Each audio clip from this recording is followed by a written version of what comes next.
Ian? Pardon me?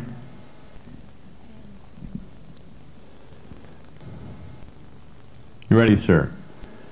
I'd like to call up here Gabby Gray, who we were talking about during a 3-weekend seminar up at Coranda, and we were illustrating with a lady who had cut her finger off below, I believe, the first knuckle.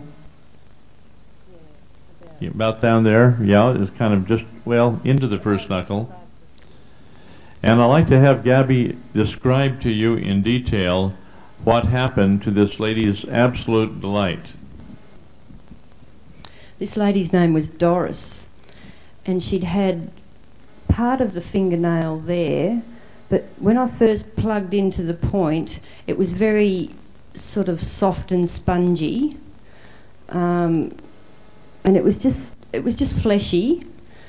And for the first session, we worked on it for about 2 hours, roughly, and I could feel a movement under my thumb. It was beginning to harden.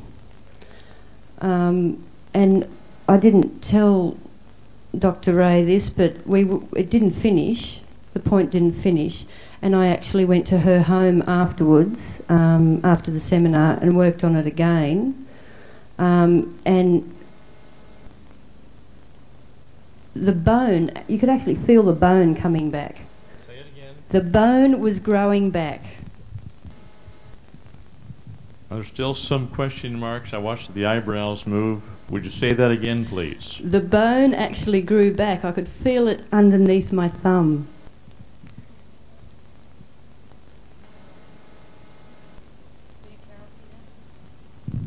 Carol, were you there? Okay, you didn't see that. Fair enough. Continue, Gabby. Doris very astutely used the violet flame.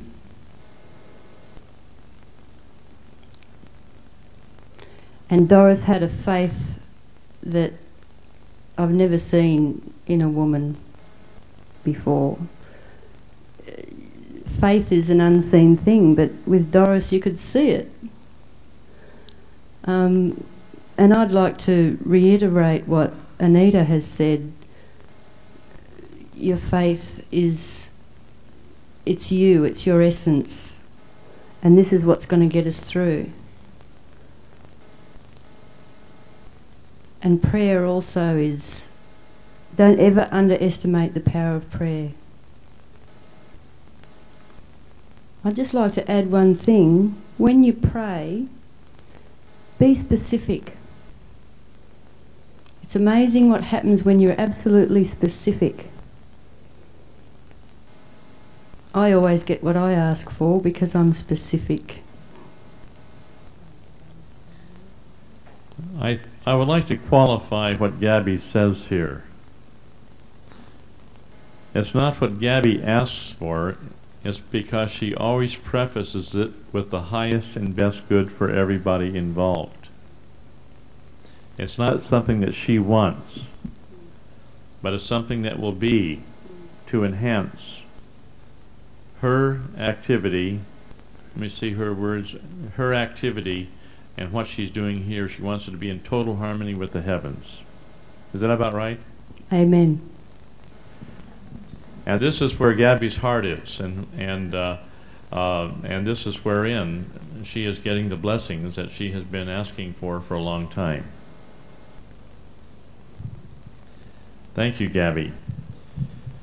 For years, going back many years, we worked with fingers that had been chopped off or, shall we say, amputated by a acetylene torch or something or another, as industrial accidents and so on. And you simply put your finger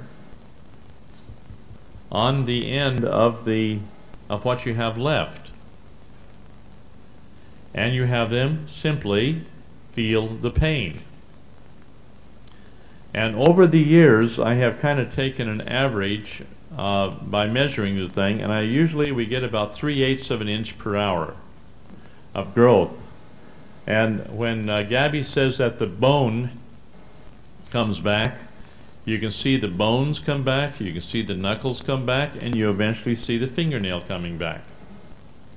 And the person keeps working at it, everything eventually comes back to where you have the physical outer manifestation matching perfectly with the aura. Have you ever seen a leaf? You cut the tip of the leaf off, you take a picture with Kirlian photography, and the whole leaf is still there? The same thing with the finger. You cut a finger off, and the work of Dr. Becker in his works on cross currents and some of these other, is it cross currents? Yeah, cross currents, and some of his work where he has stimulated the tip of an amputated finger, so to speak, and he's grown them back again just by stimulating with a very low milliwattage. Now, this is very excellent work, and it's a wonderful experience to stimulate that. And there must be something in body electronics to where you put your finger on something that's been chopped off and you hold it there, and suddenly you start feeling the bones growing underneath your finger. And after, a couple of hours, you made a decided gain in that area. Now, I just want you to know this one thing, because we really haven't talked about it yet. But I'm very happy that Gabby has had that personal experience, because when you feel a finger grow and extend itself, as you're working with them for a couple of hours or so, that's a very, very important facet of this work. Now, while we are here, Carol J. has a lot of experience under her belt, and I'd like her to come forward and talk to you from her heart.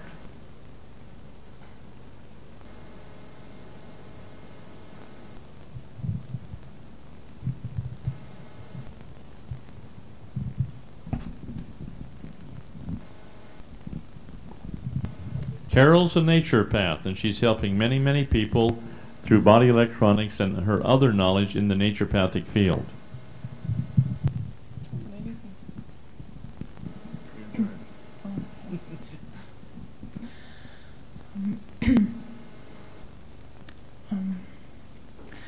I think one of the most wonderful things that I have experienced in body electronics over the years, which is 3 years that I've been involved, is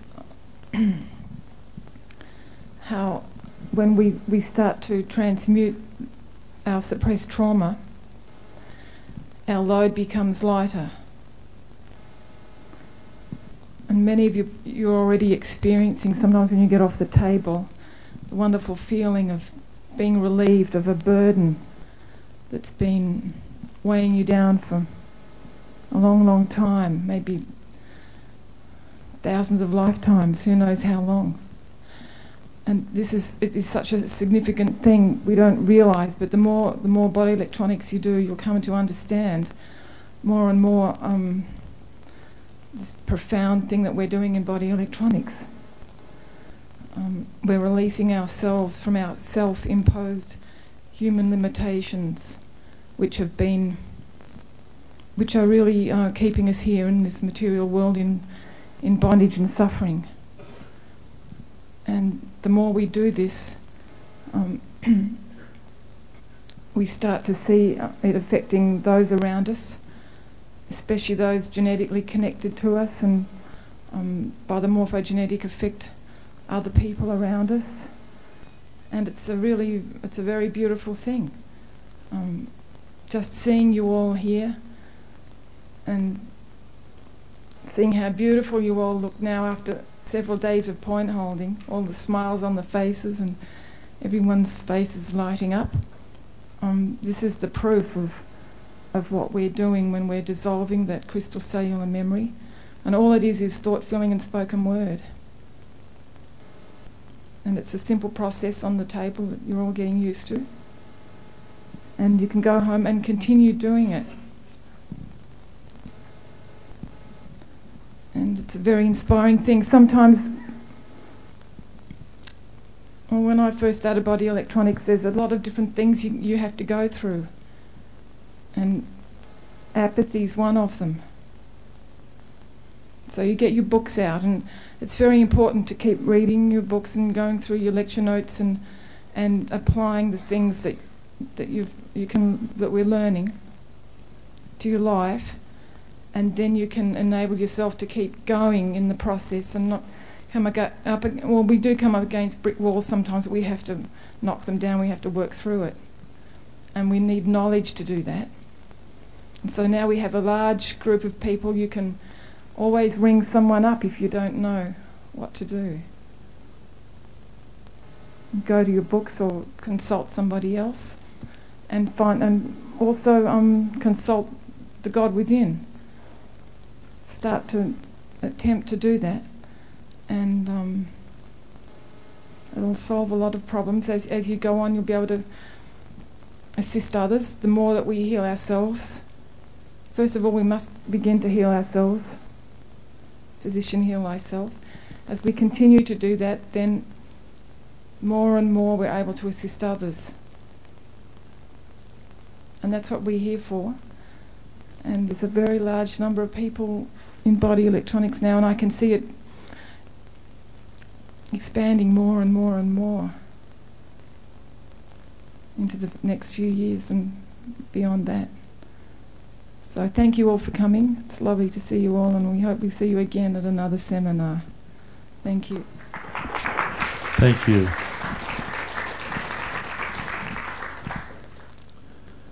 Now, there's two lovely ladies here that have really wanted just to remain helping from behind the scenes.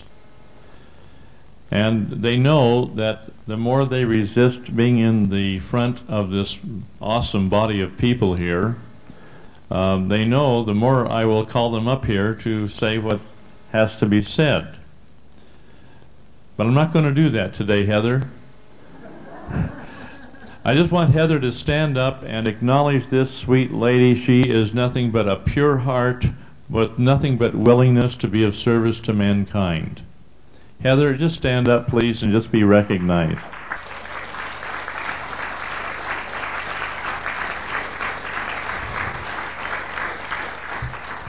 As her husband would probably say, if he wanted to say something, you can't find them any better. Well, you forced my hand, John. But, look, thank you very much. There's really not much more I can say. I think Hank and Carol have both said it very, very beautifully indeed. And, yeah, there's nothing more I can say. But, you know, we're here, all of us, if you ever need that, you know, just to get on the other end of a telephone or whatever. Thank you.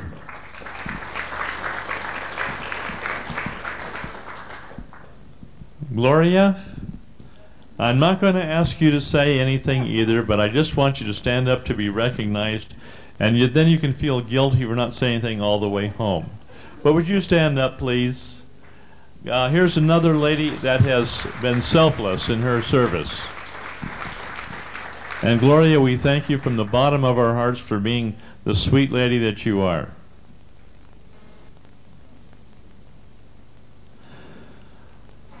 See that big bear next to her? Ian, just stand up and be recognized. And we appreciate that you're here and helping as you have been. There's another man that very quietly goes about his business of being of service to humanity, and nobody in the world knows the good that he does behind the scenes. And we're grateful for that. Where's Leanne? Leanne, just stand up and be recognized. And this little lady, just as sweet as can be, has dedicated herself to a life of service, and we're grateful, Leanne, for you and your husband who's not here today.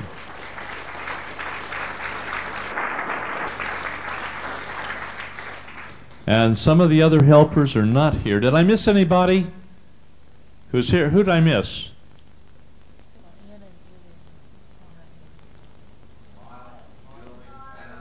They're not here, unfortunately. But anyway, I just want you all to know how grateful I am for that. Pardon me? Jason's not here.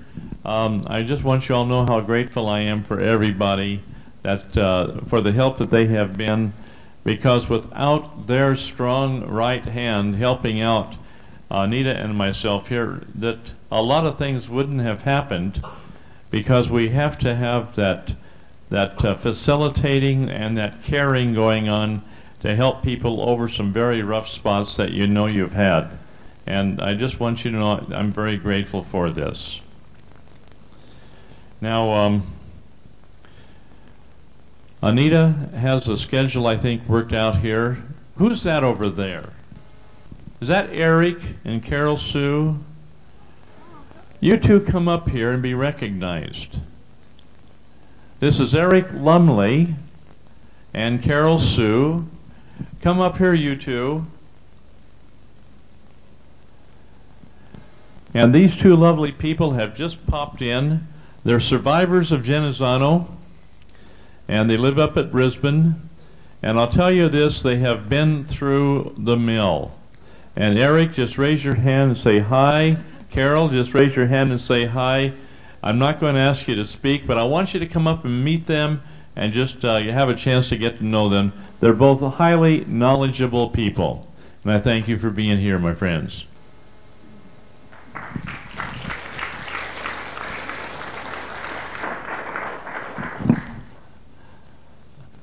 Now, Anita has an announcement she'd like to make about a schedule for tonight. What time is it, John? 5 o'clock now? Yep. Okay, now, first of all, did Sakara and talk to you about tomorrow morning? Did she come up and do that? No, she didn't.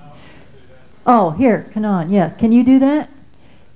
And then we'll decide on the schedule for this afternoon?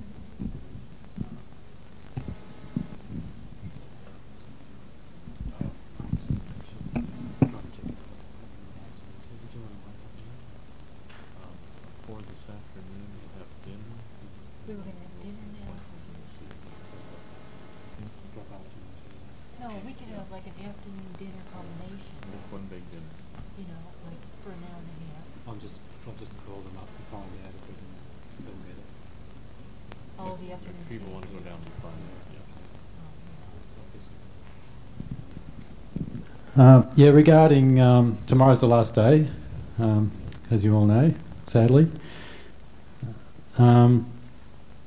Checkout time is 10:30, so we'll be finishing 10 o'clock sharp the lecture tomorrow morning, and that'll give you half an hour to go up and pack your bags.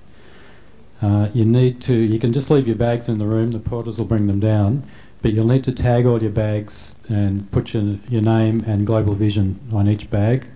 And we've got tags on the back table there if you need more tags. So is that clear? 10:30 tomorrow morning, check out. Each bag needs to be tagged, yeah. And you can just leave them in your room. The porters will come up and get them. Now, the situation with the cars, you can leave your car in the parking lot? Yeah, yeah. Okay. And if you want your bags to be put into the car, just take your bags down to the... For the people that have got cars, when you leave, just ring up, dial 8 on one of the in-house phones, or go to the concierge downstairs and ask them to bring your car up. And they'll bring your car up and put your bags in the car and open the door for you while you go and sit in the driver's seat and shut it behind you. So that's all you need to do. That just about Any covers it, I other think. Any other questions on leaving tomorrow?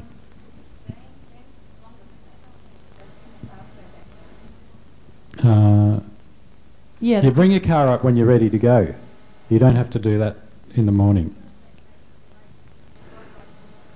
They'll put all the luggage somewhere, I don't know where, they'll put it somewhere safe, out of the rooms, because the hotel's fully booked and they need to get everyone out in the morning because they've got people coming. How late, if we get into a point holding tomorrow afternoon, how late can we go?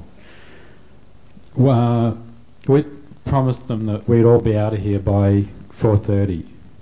So this, we've all got to be out of the point holding room and gone basically by 4:30 tomorrow afternoon. So there's, in other words, in the schedule now that has been framed here, we only have time for one point holding tomorrow. That's correct. Okay, I want you all to think about it very carefully, and we'll see what we can work out. We'll have one tonight after dinner, and that's at what time, Anita?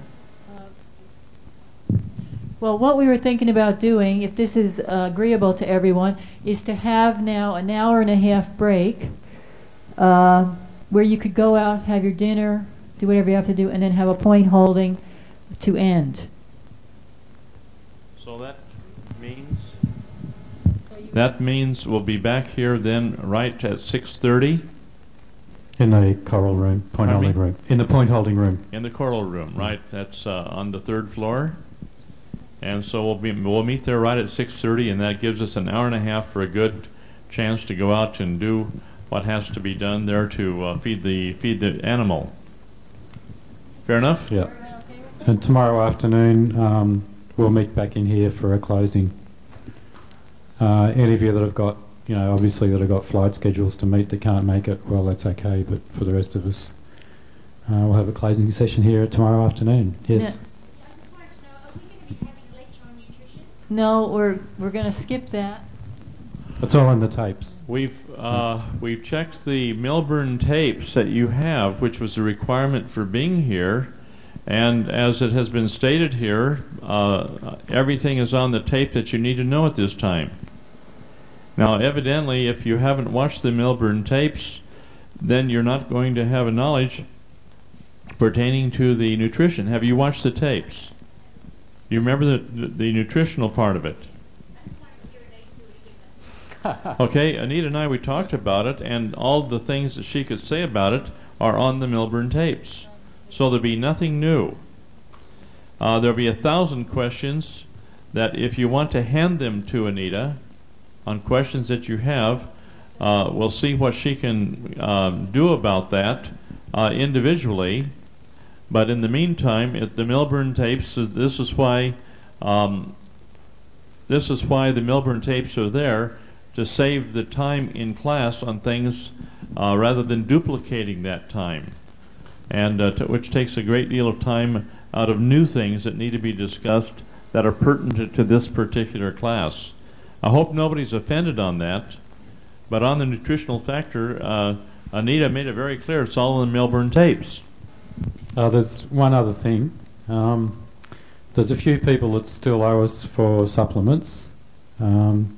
So can those people, you know who you are, can you please see Jennifer on your way into point holding this evening at 6:30, just outside the coral room? Thank you. One more thing. Excuse me, Kanan, there were a number of people who wanted to order the full set of tapes at this seminar of the material that we have covered here. Now, how can they get that? I think we've handed out order forms, have we? Yeah, they've got order forms. So they have that down there. Just leave those on the table outside the coral room on your way in if you want to fill one of those order forms out, and with your payment, and we'll send those tapes out to you when they're ready, hopefully within a couple of weeks or so. Thank you. You have a question? I was going to talk about. I just wanted to mention about Min Plus, because on your tapes you had put that it was best to colloidal and made a lot of instructions on how to colloidal the minerals. And I've been doing that very carefully. It was a lot of trouble to do all that. And I've been doing it very carefully. And then I've just been taking a small amount of that.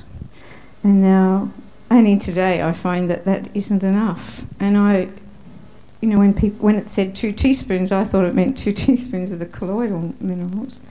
But in fact, I did take more. I took a glassful, but it was still only colloidal. So I think perhaps somebody else has also done the same from those tapes, have come here really not mineralised enough.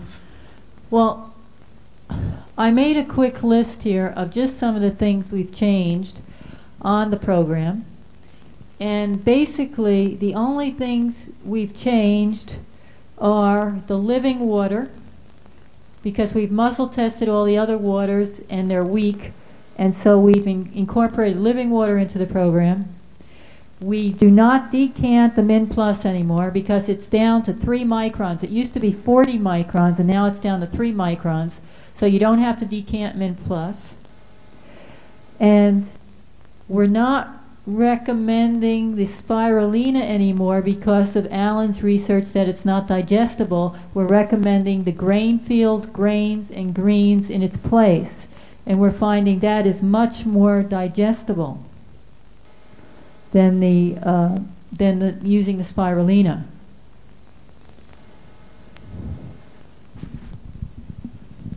Now, in regards to this, as to how these things work, you should all have the Patient's Guide to Body Electronics.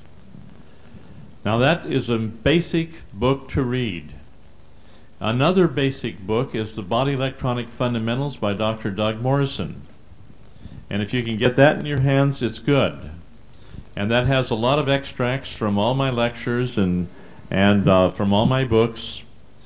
Now, when you get into the part that's going to crunch your crystals real good and to expand your consciousness, then read book 1, 2, and 3 of the Logic and Sequence series. And you get into the things that will push you to the limit to understand things that you won't understand any other way except after point holding. And then you say, now I understand. But book 1, 2, and 3 has the material that have taken many years to put together. And I do hope that you consider those.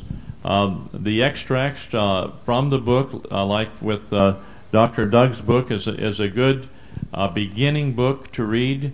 But the thing is you need to have a clear knowledge in depth in order to start transmuting things that you will find in book 1 of the Logic and Sequence series. Book 2 and book 3 are much easier to read and much easier to understand after you get through book 1.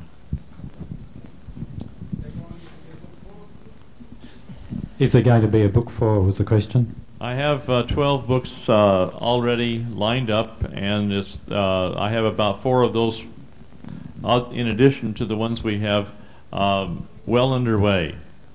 But it's just getting the time to do my writing, and I have to go into seclusion to do that.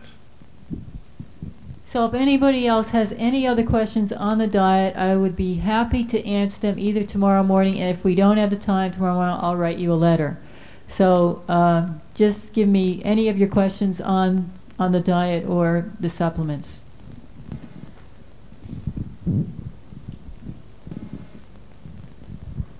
I'd just also like to mention this afternoon there was a lot of talk about vaccination.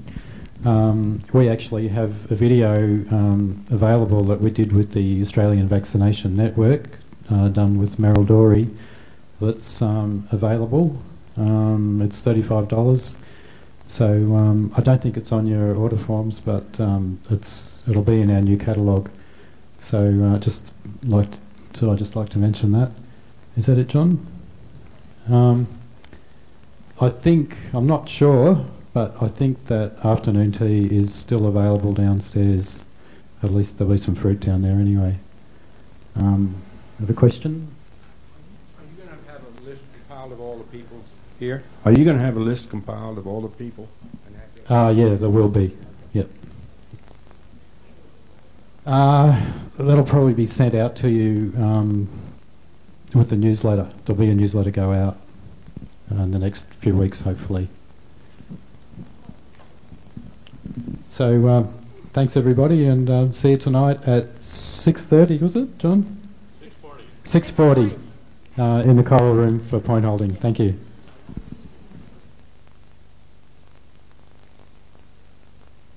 Now this morning, we want to get into the body electronics. I want to get into that yesterday morning, but so many people had some things that were really upsetting them concerning things that they wanted to know and had to know. We had to take time to cover those things that we covered. I hope you all understand that. But today, I want you to take very careful and very specific notes because we're going to be covering the sequence that we would normally go through in point holding in order to gradually unlock the resistances which are holding us back from a solid and systematic and logical progression. Now, the first thing we do have to do is to do what we call the STO point. Now, the STO point we have dealt with. There are some people who hold that STO point several times and they don't get the nerve supply down through the body. Now, here is wherein, and I want to reiterate this, you must take time to seek out a good chiropractic physician who does very well-trained manipulation on the neck in order to get the cervical vertebrae in, and primarily the first cervical vertebrae. Now, I've made this statement before that body electronics is limited in its application, but is to be taken in conjunction to good working relationship with the chiropractic profession, with the osteopathic profession, with the medical profession, so that all of these things can be properly looked at. I have had people who have gone completely off their medications, and I have told them get back on their medications until those medications are taken, reduced, or taken off by a good professional medical doctor. Now, please keep this in mind, because some of you have had some very severe problems, and we cannot take any chances of taking a person off of medication which can precipitate a very dangerous situation which may bring a person into a hospitalization. Are you following me on this? We're into this for the long haul, to slowly bring back the health of the body, to bring back the nerve supply and circulation to the body, which you have all seen here. But the thing is, we don't want to be radical, we don't want to become rash, and we don't want to try to do everything all at one time with our impatience. And these things just don't happen that way. We're into it for the long haul. And consistency, thou art a gem. And if you can remember that, the consistency and the persistency of the work that we're doing will gradually, over a period of time, bring back the body to a healthy state, and it can't be done with a silver bullet. So I want to just make that clear. Now, granted, some of you had some wonderful things happen by shotgunning the process, but that does not mean that we can just leave things the way they are. We do have to go back and make sure that the endocrine system is functioning properly. We do have to make sure that the heart resistances and the heart pains and the old stresses on the heart are taken care of. We need to take all of these things into consideration and get all of the organs of the body functioning that haven't been functioning properly. We need to take a good close look at the different sheets that have been passed out to you on the spine, for example. And we mentioned on the spine, for example, you take one vertebrae is going to be designed as related to one particular organ area. It's not that simple. Sometimes we have reflex activity from parts of the body which, from an anatomical point of view, are not related to that organ. Or we might have anatomical differences where we might have nerve supply being restored to an organ from 5 different vertebrae, 2 below the one that's in the literature and 2 above, 2 above and 2 below. So there might be 5 vertebrae all feeding nerve supply to a particular organ. So just don't be so sure that you have the answers, but try to look at everything as a combination lock. And as we put each little tumbler in order, gradually that combination lock will open and we will be benefited highly by it. And the other thing is, we're looking at the physical body as the doorway to spirituality. And a lot of people are having wonderful regeneration of tissue on the physical level. But don't forget the emotional level, and don't forget the mental level, for therein lies the source of the blueprint, which, if not taken care of, will eventually come back to the physical body again to plague us. And so we have to just not look at the physical aspect.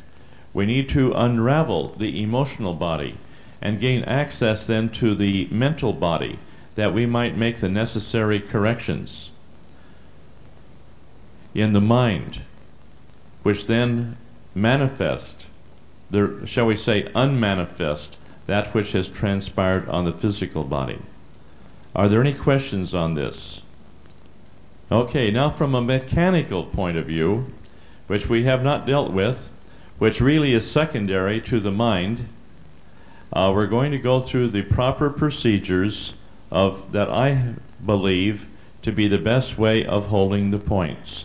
I need one warm body up here who's a volunteer that has clean feet. Take your shoes off, sir.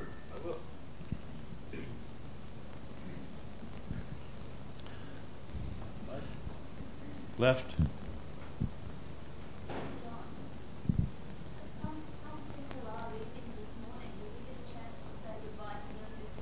Aggie, I understand that.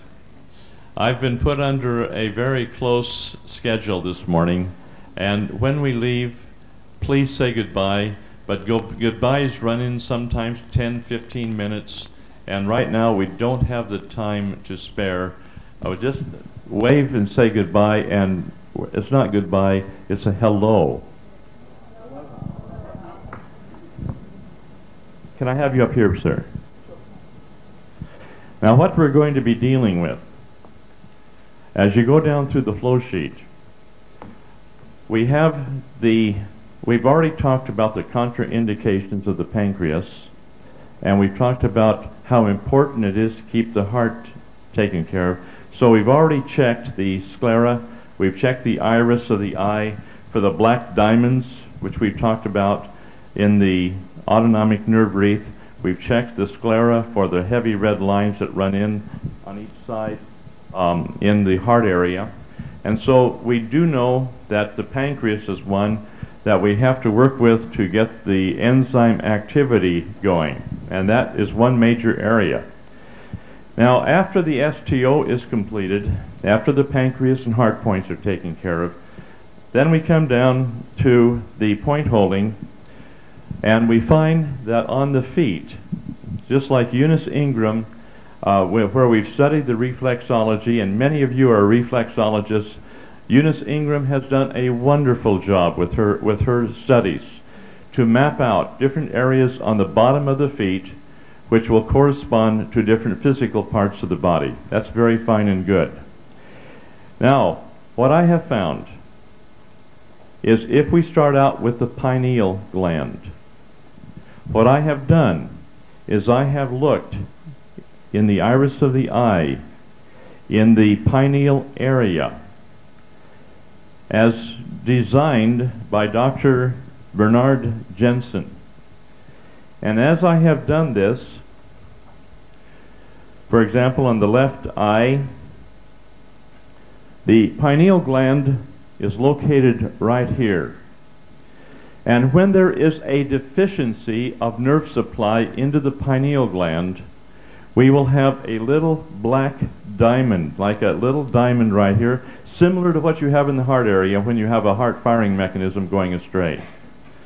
And what I've looked at for thousands of hours, I would hold a point, and then I'd check carefully and find out what happened in the eye. And when I found one particular location on the bottom of the foot, I'd see the fibers moving up through that pineal gland moving up rather than having a black diamond there, or what in the European school of iridology they call it a crypt. What we have found is that the fibers move up through that particular area, and the endocrine system begins to heal, and it heals sometimes very rapidly, sometimes very dramatically, and usually interconnected with a lot of heavy-duty healing. Anyway, here we have on the bottom of the foot, the big toe. The big toe. The pineal gland point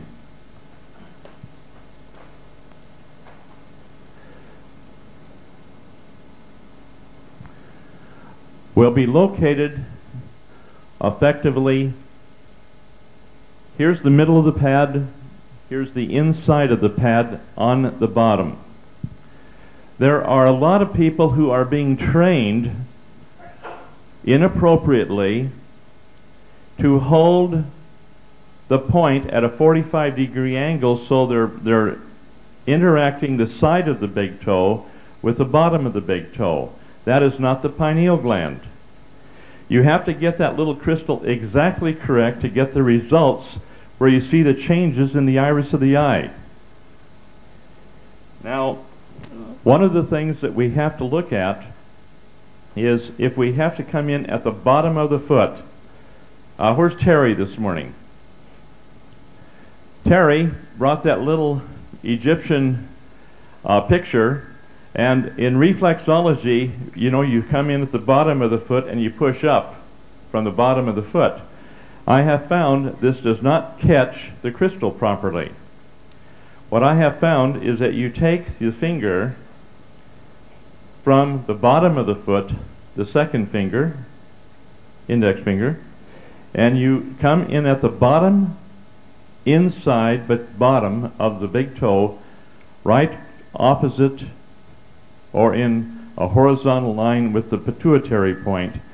You press in and pull up toward the end. And this is how you catch that little crystal exactly.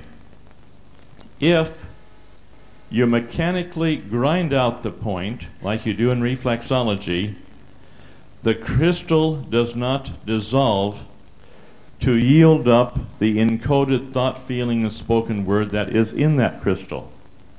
Okay? We're looking at the piezoelectric effect. We're looking at the pressure on the crystal. We're taking a good close look at the actual crystal there. That if you grind it out, you do on the physical level remove that crystal temporarily,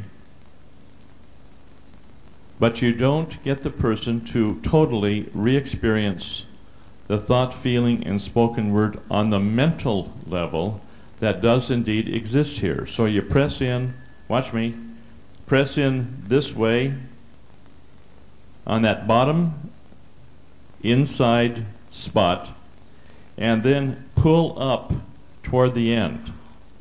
And you've got that crystal, and there is absolutely no doubt about getting that crystal spot on. Do you all follow me on this? Now bring the leg up here, sir. Turn your knee inward. Get way up high, way up high, way up high. Come on, come on, come on, come on. Okay, hold this. Bring it up. Good. Now, can you all see me here? I don't want you coming in at a 45-degree angle on the toe. This doesn't work.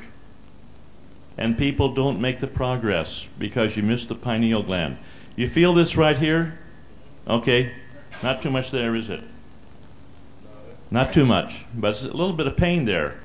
But the pain I want will be coming up exactly on the bottom of the toe, pulling up and pressing like that. Yeah.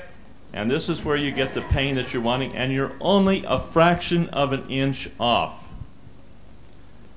And this is wherein I'll go into an area, and people will have gone into the reflexology books, and they'll teach people how to stand at the end of the table, and they'll press up with their thumb. Watch me. I'm going to press up with my thumb and then there's a little tiny bit of pain there, right? A little bit. But if I come in with my finger like this, there's a world of difference in the amount of pain that you can have the person experience. Are you following me? Now, we don't give him more pain than he can handle, but if you don't elicit the pain that's locked into the crystal, you're not going to have the same results. I hope you understand me. I'm not criticizing the point holding that has transpired. The results speak for themselves. But I do believe that it's because we've had instructors that have gone around and have made an issue out of pushing a little harder on the exact point that's there. Now, some of you have held the points in typical reflexology positioning. I don't make an issue out of that because the point is being held, the burning is there, the person gets burning up the spine or whatever. Fair enough. But you go the extra step and you get more. And that's the point that I want to point out to you. Come in from the side of the table, press on the bottom of the toe, push in, and pull up. Now, the pineal gland seems to secrete this hormone called melatonin. Not melanin, which is the pigmentation, but melatonin, which has as its target area the hypothalamus. Now, for some of you, this might be of interest because they had a big program on television on the hypothalamus, and they had this in connection to the gay community and explained how the hypothalamus was underdeveloped in those people who were into homosexuality. Are you hearing me? And so, on the hypothalamus area, when you hold this particular area on a person who has a tendency to be somewhat, for a male who's effeminate or for a female who's butch, sometimes these points take several days to work out on the hypothalamus. Now, the hypothalamus area is just inside the big toe, right about here on this inside of the big toe. And that will be, can you see me where I am here? I'm not pressing up this way, I'm pressing to the side this way, right almost at the base of the big toe nail. And so if a person has a problem in this area, which everybody has to some degree, will have a tremendous amount of pain here. Now, this hypothalamus area will unlock the hormone-producing hormones which release the hormones from the pituitary gland. And so this particular point on the hypothalamus, right here, now that's not the pineal, that's on the inside of the big toe. And I'm pressing against the inside of the big toe at the level of the big nail, right about here, right at the root of the big toenail. You with me on that? And I have found in my experience with the homosexual community that when you hold that point can sometimes burn for several days. And then, all of a sudden, there's a confusion of mind in the individual as the endocrine system begins to be unlocked. And many, as I mentioned earlier in this particular class, no judgment here at all, but all of a sudden, a man becomes a man, and a woman becomes a woman, and there is no ambivalence. But oftentimes it's tied into this point. So from a physiological point of view, we have a very definite situation. From a psychological point of view, getting into the emotionality and then into the mental body, we have to bust the patterns of resistance which created the condition originally in the first place. And that sometimes goes back through the genetics. And this is where the genetic situation is such a thing that a person is born a certain way. They're born with certain feelings that they cannot deny. And I want to thank you, Alex, for coming up here earlier and, in the week and expressing this. I really am grateful to Alex to really express himself this openly as he has done, because he has said something verbally and openly which many people are afraid to cope with and they deny within themselves. And that's this ambivalent bisexual feelings that they have. Now, these are still going to be a reactive situation based upon the physiological and the structures in the body. Now, I told you about the nurse up in Chicago, North Chicago. I told you how she was always unhappy. She felt, I'm unhappy, I'm unhappy, I'm unhappy. Until finally, in doing cranial work, after we did everything else, all the points everywhere in the body, we did cranial work and the cranium went like a watermelon hitting the floor. I remember that so clearly.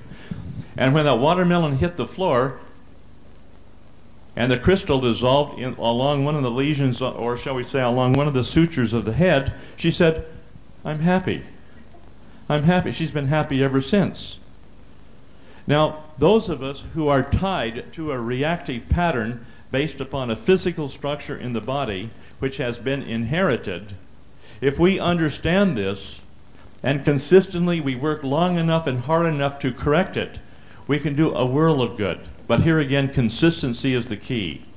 And on this hypothalamus, on both feet, okay, I want to point out also that points are bilateral, and oftentimes by taking all of the crystallization out of one area on one foot, 90% of that will be resolved on the other, right opposite on the other foot.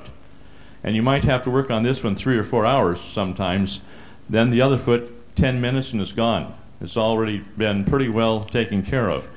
Provided, if you drop a hunk of ice, shall we say, and you're making some homemade ice cream or something with the old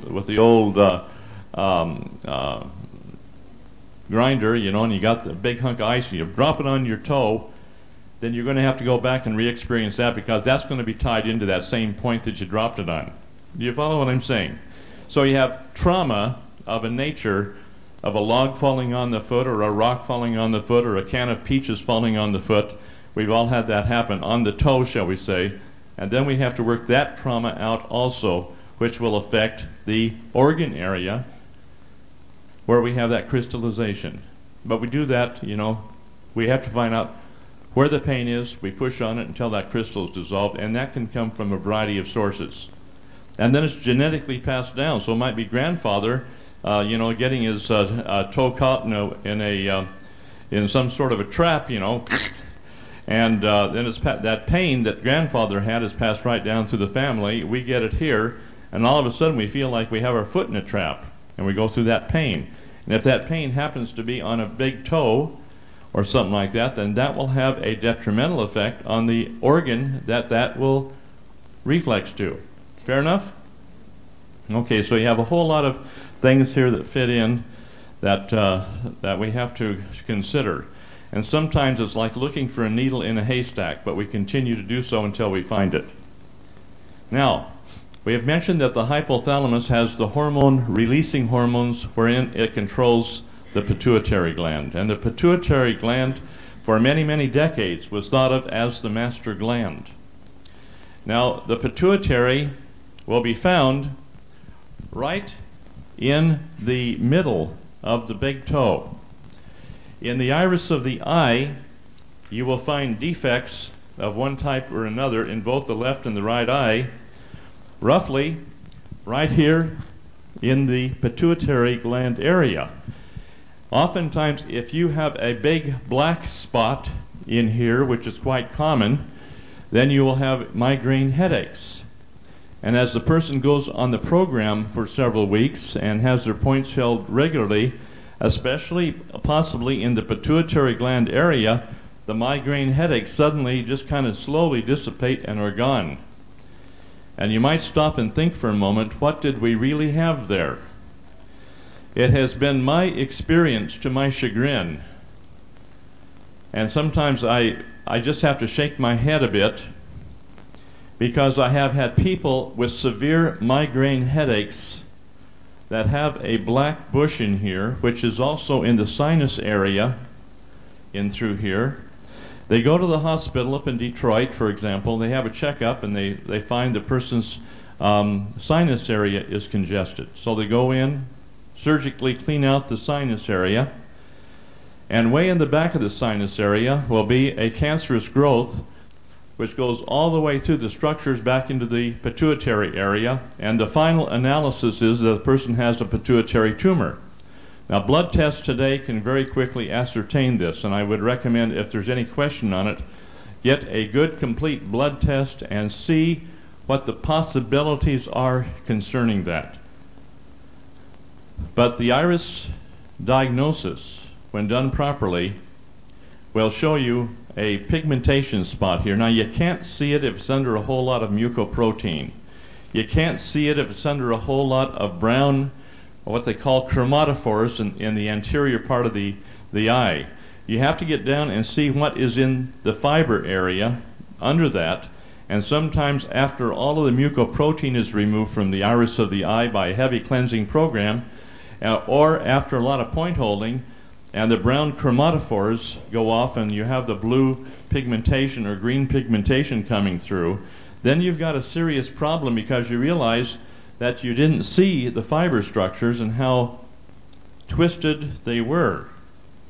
And then you have to increase the program perhaps, or make adjustments on that. But then, so we go down what we call logically and in sequence, knowing the effect of the endocrine system. We go down in sequence, down through the flow sheet of body electronics, and we do the pituitary. And we do that on both feet to make sure that it's well balanced out. And once again, we come in at the bottom of the foot, like so, and press in and pull up. You feel that? No question. But if I come in again, reflexology position, with my thumb and push in like that, you don't feel the pain. And so I just want you to go to give reflexology the credit that is due it. It's done a wonderful job as a precursor, shall we say, to the work of body electronics. But nevertheless, the points will be as such. And I want to state one other thing. There is nothing new under the sun. Nothing. And if you go back to these ancient Egyptian concepts, here you have these pictures of these guys here holding points. But they're holding points from this direction. Fair enough? Now, you all saw that, didn't you? It's quite an impressive thing here, because it's very obviously point holding. Yes, sir? Now, even though Sam's leg has filled out in certain areas and has really gone down and grown a bit, and he's had a lot of interesting things happen to his body, we still have to go back to basics and clean up all the loose ends in order. Fair enough? Okay. Now, after the pituitary is taken care of, let me explain one thing. This is not an iridology class. But if we have a problem in the pituitary, you will also have a definite problem in the thyroid area. And I will see iris after iris after iris with what we call a pituitary thyroid activity here, because the pituitary gland, one of its functions is to secrete the thyroid releasing hormone, which controls the thyroxine release from the thyroid gland. And so we go then, possibly we can go from the pituitary to the thyroid, but I believe better yet, from my experience, we go in sequence from the pituitary to the medulla, where the medulla is the nerve complex which controls the activity of the pituitary gland. And the medulla then, which is the next point, is this all clear to you? The medulla will be right on the inside of the big toe. You're not pushing this direction into the toe. Can you see from here? You're not pushing into the toe, you're pushing from this inside. And this point here is absolutely painful on everybody. Now, with all due respect, no sound effect. Did you have this one done, sir? Yeah. Good one. Both sides, sorry. Both sides? But there's no pain here. Now, I have a kind of a hold like a crab here. There's no pain here. The pituitary probably hasn't been done properly, but that medulla, my goodness, there's nothing here, sir. Now, the medulla is equivalent to the primitive brain of the reptilian, okay? And from the embryological development, the medulla is right at the base of the skull. And we must get that medulla opened up and worked with properly, that we might have the gradual development from the medulla up and out, clear around to the central part of the skull structure, which we're not going to get into this class. I'm just going to mention this is the way it is. So that as we get this gradual development from the medulla up to the midbrain, all the way around to the front part of the cerebral area, then what happens then? The body starts to heal. The person starts to be able to think. We start having the person ability to visualize properly, which will sit up, sir. Swing your legs around. And when the person starts visualizing properly, he will hop out with a couple little bumps, which most people who are architects or who are very good at visualizing color and form, they'll have a little bump here and a little bump here. They look like the beginning of little tiny horns coming out. And those in personology, the study of personology, which has been proven to be very effective on 93 different psychological traits, statistically proven. Those two little bumps here are those points where people begin to learn to visualize. So in the cranial work up at Genazzano, all of a sudden a person goes through massive amounts of pain and cranial shift, and suddenly they can see visually in color and form that they haven't been able to do before. These little bumps will pop out here. Now, on your back, sir. I'm not going to ask you to roll over and bark. But here we have a situation here now in the medulla where this is the beginning of all of that. Now we had a question.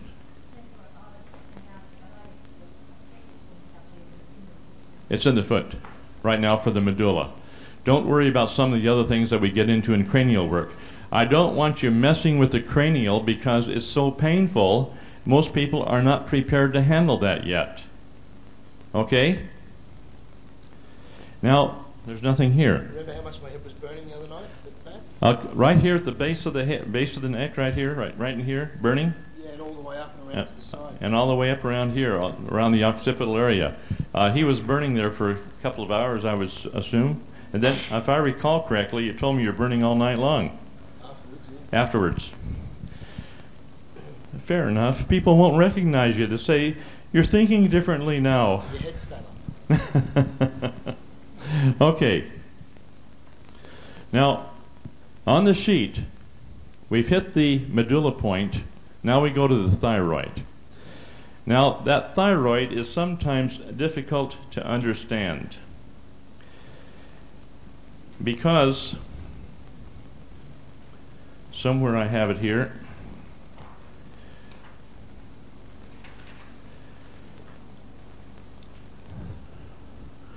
On the thyroid, it's around on the bottom of the foot, all around the ball of the foot, which is considered to be the 7th cervical vertebrae reflex.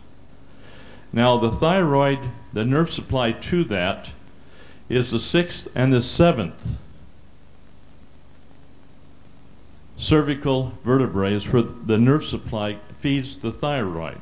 I wouldn't limit it to that, but that is basically what is considered in orthodox anatomy. But in this case here, you take your fingers, and you can't do it with a thumb from the bottom. Now, some of you have done that. I haven't made an issue out of it. But you get around here and come in from the bottom with these fingers, and like a claw, you come in under here. And let's see what we have here. And you have to get around under the ball of the foot. No, come here. Face the camera. Bring your foot up, sir. Good. You have to get in under the ball of the foot. You got that? All the way along here. And in different family members, there'll be different areas under here that will be painful. Some entire groups of people that are all related, it'll be at the bottom of this big ball of the foot. Some right in the middle, and some will be up here in the top. The majority of it will be right in the middle, and this is where the majority of people will have pain, but not all people. Now, that's the ball of the foot. Now, if we come around this way, put your foot right here, sir. You take around on the top of the foot, also on the top of that ball, and there's pain all along through here. You follow me? And there's pain all along around the top here. We have to get all of that calcification out of there, including on some people they have bunions. You know what a bunion is?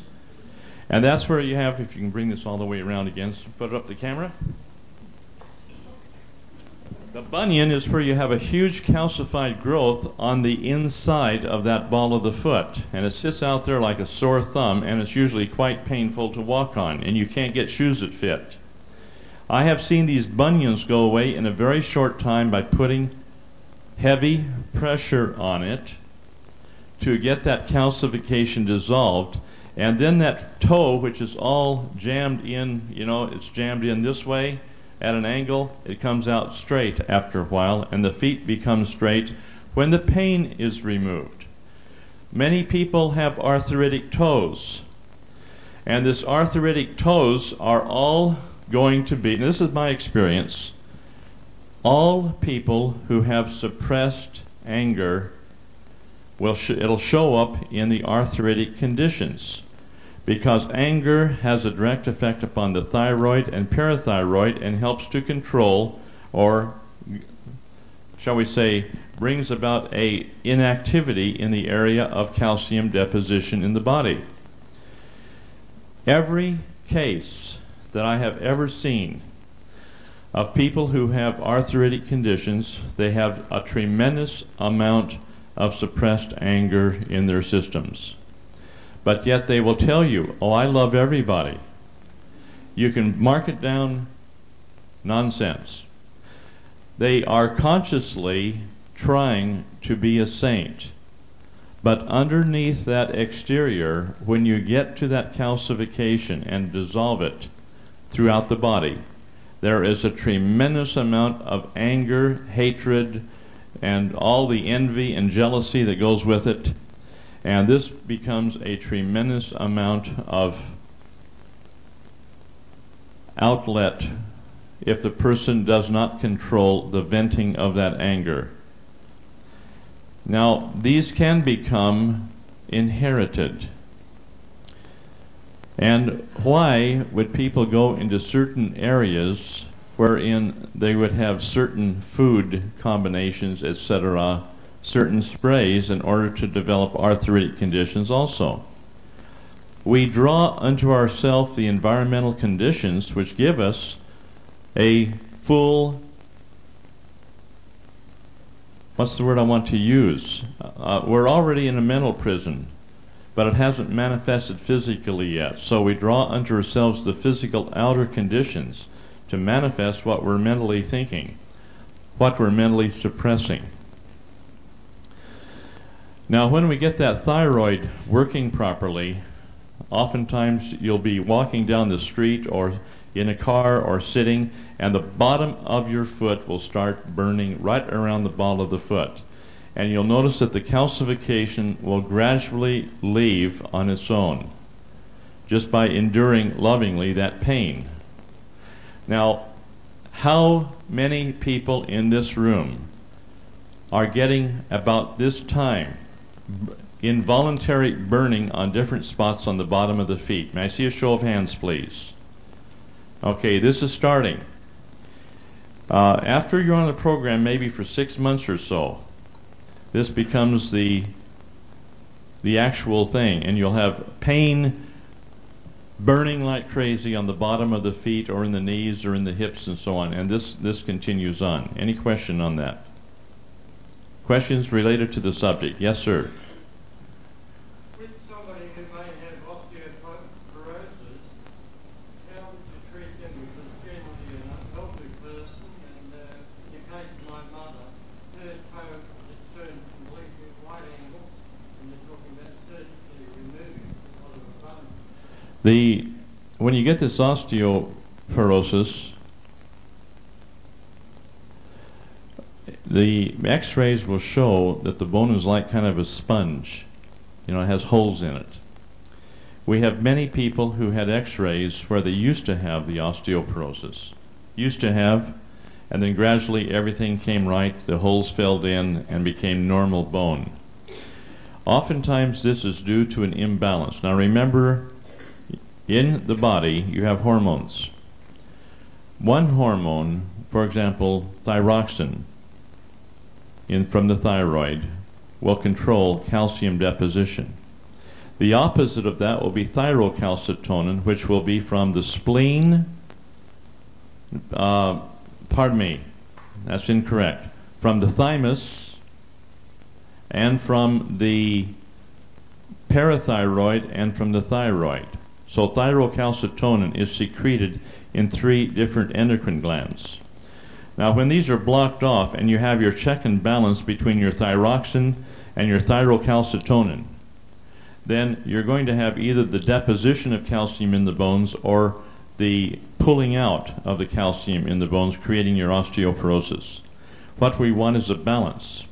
The parathyroid is anatomically and vascularly involved with the thyroid, and so the thyroid points have helped to correct problems in the parathyroid gland. Now, if a person is, for example, this will be on the tapes, but I'm going to re-emphasize this, if you're using soap on your skin, this will remove the outer layer of oil. But from a physiological point of view, that outer layer of oil is stimulated by this ultraviolet light from the sun to give you vitamin D in a very complex series of chemical interactions.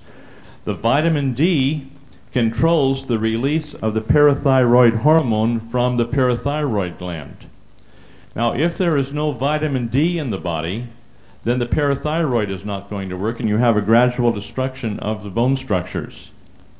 So we have people who are ultra clean, always using soap 3 times a day to remove the oil off of their body, and they end up very ill because they're not getting the proper interaction with the sunlight on the oil on the skin to give this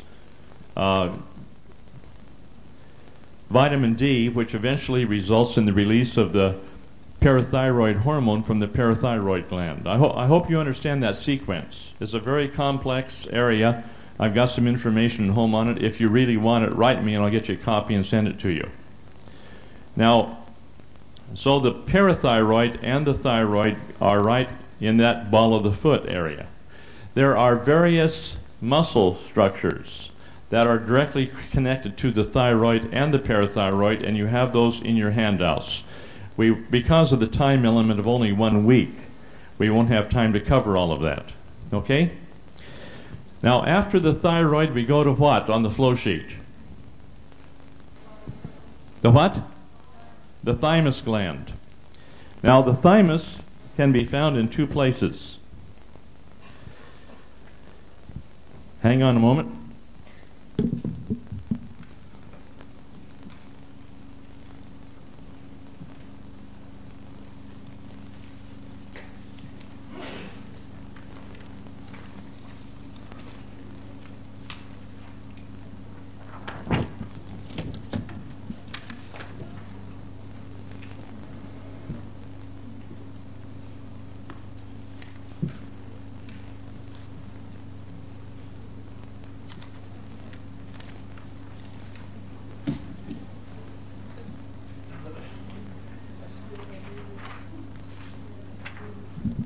Let's take the foot first.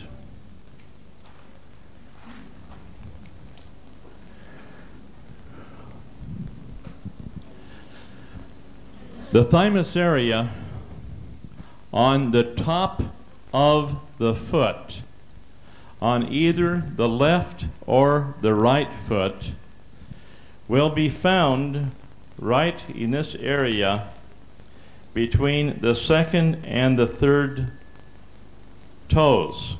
Now you go up the bone structures that you can feel very keenly right there on the foot, and you go right up these bone structures until you come to this little box canyon here. The box canyon is just the bone's end, and you can't go any further.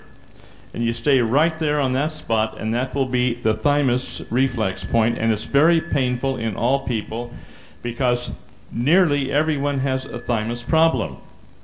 Now, what you do on that, now you're going between which toes? You're going between the second, stick it right here, sir. You're going between the second and the third toes. And you go right up until you can't go any further. And do you have any pain here, sir? No pain? Did you have that worked out? No problem here. No problem here? No tenderness. If there is tenderness, you'll see oftentimes calluses on the bottom of the feet in that particular area. But if there's tenderness, you take your finger and you go like it's easier this side, take a C-clamp from the top of the foot right straight through the foot to the bottom of the foot. And there's really not much pain here, is there? Nope. Pardon? Oh, you held the thymus. We'll get to that in a moment. We had that, but that will reflex also down here. Now, so on both left and right feet, you hold this C-clamp here very firmly to get that pain out of that particular area, and this will help the thymus. I'll guarantee you that the immune system is not going to be helped at all by living in places where you have fluoridated water, where you bathe in it every day, where you cook it with cook the food with it. You can't filter it out, okay, the fluoride. And if you drink it, it's going to 1 part per million will destroy the immune system. There's a book called Fluoride, the Aging Factor by Dr. John Yamayanis. And this particular book goes into detail on the results found in Glasgow, England, where 1 part per million would destroy the immune system in part, but 2 parts and 3 parts would destroy it completely in a period of maybe 6 to 8 hours, and the immune system is gone. So I just want you to understand that people living in fluoridated areas will have a difficult time with the immune system. In New York City, Dr. Van Beveren worked at Princeton University. That's not New York City, but he worked at Princeton University, and he had a lot of patients from New York that are on fluoridated water. He found that when he took live blood cell analysis of the person's blood, that there was no migration rate of the white blood cells at all from anybody who came from New York City. 30 seconds after he gave them the Schweitzer formula, and he took another blood sample then that little white blood cell was going around gobbling up everything it should, and the immune system began to work. So for those of you with immune system problems, which is nearly everybody I have checked over, I think there's one person that's living very close to nature where the immune system is working, but nearly everybody had a problem with the immune system because of the polluted environment in which we live. You take that Schweitzer formula, and within 30 seconds that stuff kicks in and the immune system begins to work. And this is why many cases of gangrene and so on, you use the oxygen and you use the Schweitzer, and the gangrene conditions gradually dissipate over a period of several days. Yes?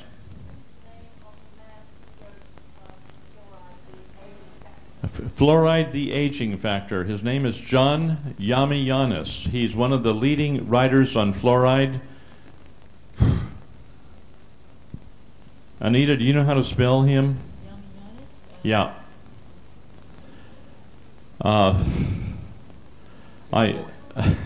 It's a Greek name. Pardon me? Enzymes International distributes the book. They have the order forms that I think that was provided for you by Global Vision. It'll be on those sheets. Yeah, I think it's YIAMIANNIS.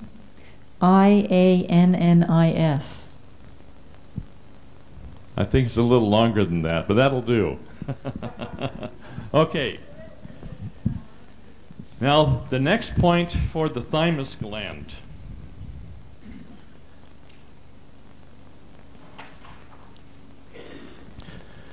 We have a sternum right here. This is called the upper part of the sternum, which is called the manubrium. Right in this area right here, you have your jugular notch. And we had a couple of jugular notches being invaded by people whose fingers slipped off the point. And this becomes very, very painful. You push in here and the person can no longer breathe. Fair enough? You don't touch that point.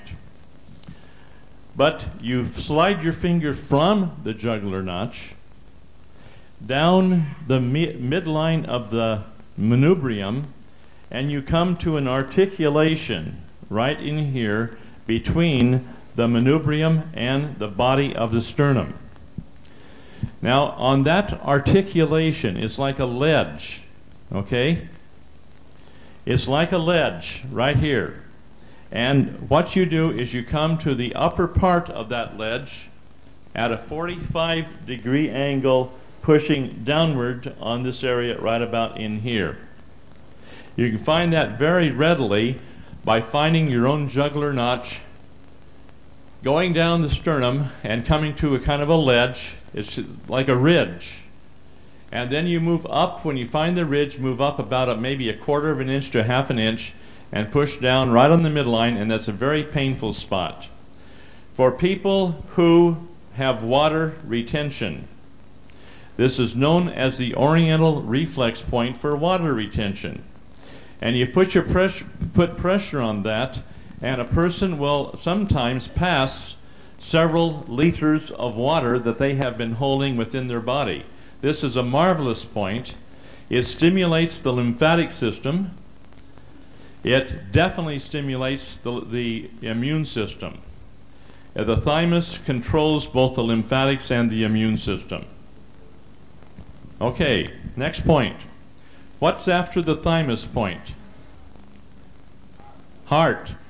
The heart and the thymus will reflex each other, because both the heart and the thymus are stimulated by what they call the cardiac reflex. Don't run off, sir. Now, on this particular area, we'll find on the right eye, and I want you to understand this. Now, I better put the left eye up here first. Are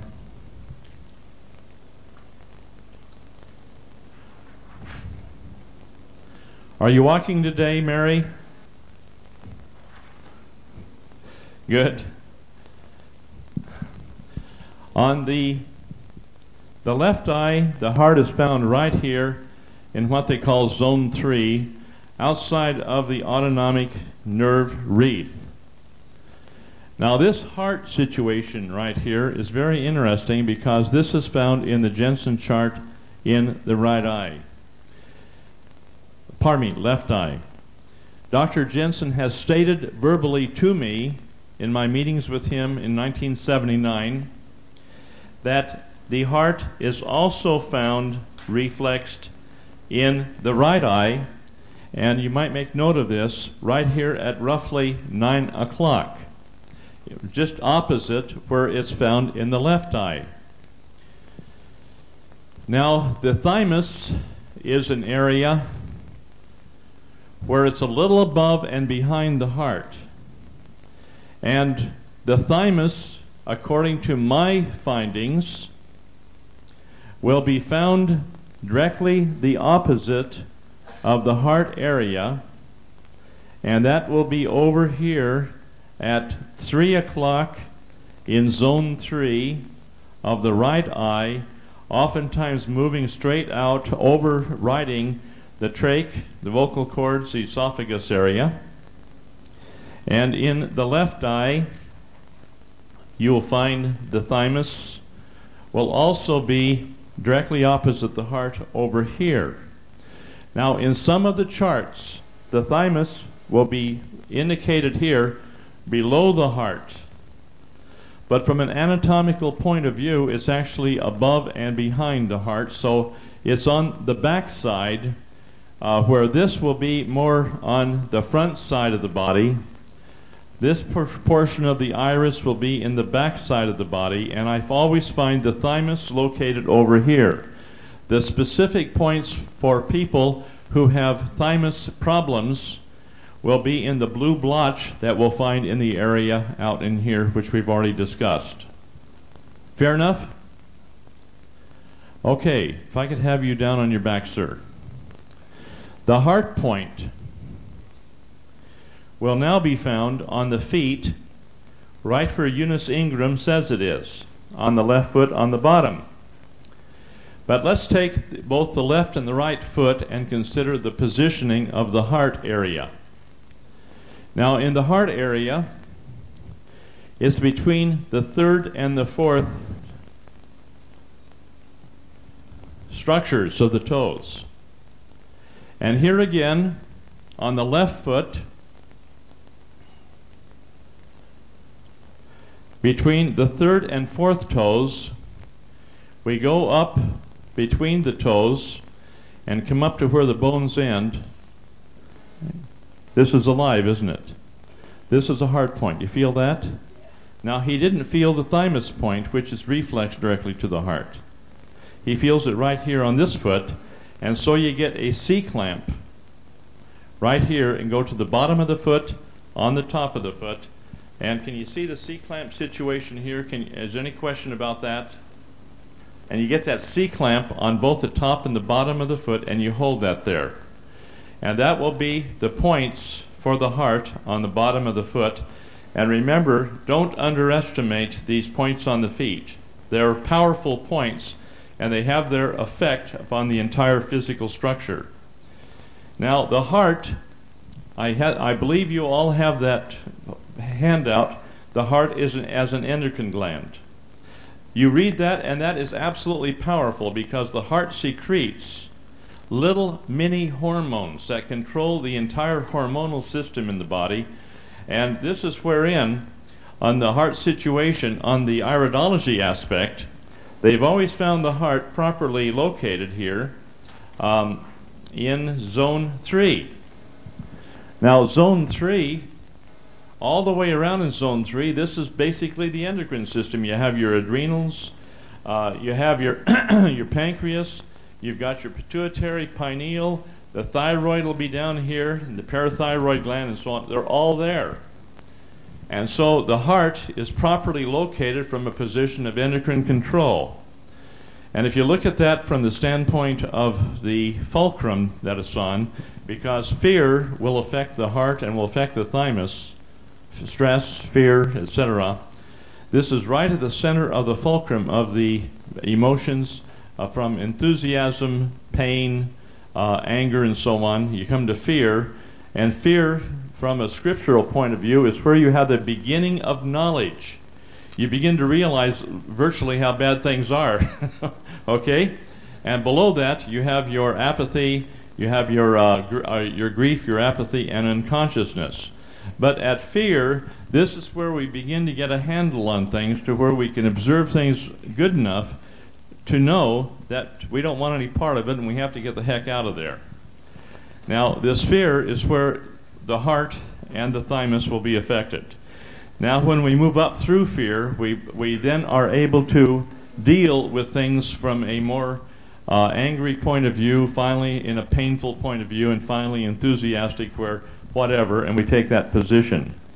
Now, if we can train ourselves to take the position whatever, we begin to transmute all the lower forms of negative emotionality.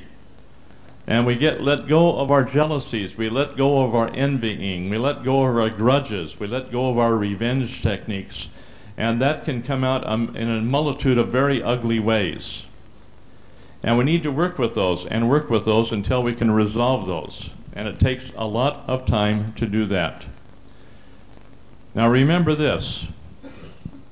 When we accuse another individual, we have a little Polish gun here with 3 fingers pointing back at ourselves. And you've all heard that expression. But that's very, very true, because we accuse others from the resistances which exist within ourselves. And when we're accusing other people, it's an indication of resistances within ourselves that we haven't dealt with yet. Now, we have to come to that position in order to resolve these emotional hang-ups which affect ourselves and all of humanity. And a lot of people say, well, I'm fully justified in feeling this way. And you look at that, you look at the situation and you realize that this is coming totally out of reaction. When if they could see the other person from a clear point of view, they would see the God in that person. And where that person is struggling just like other people are. Fair enough? Okay, and then we get into the word aloha. I see the God in you. You see the God in me, and together we're one family. Perhaps delightfully so.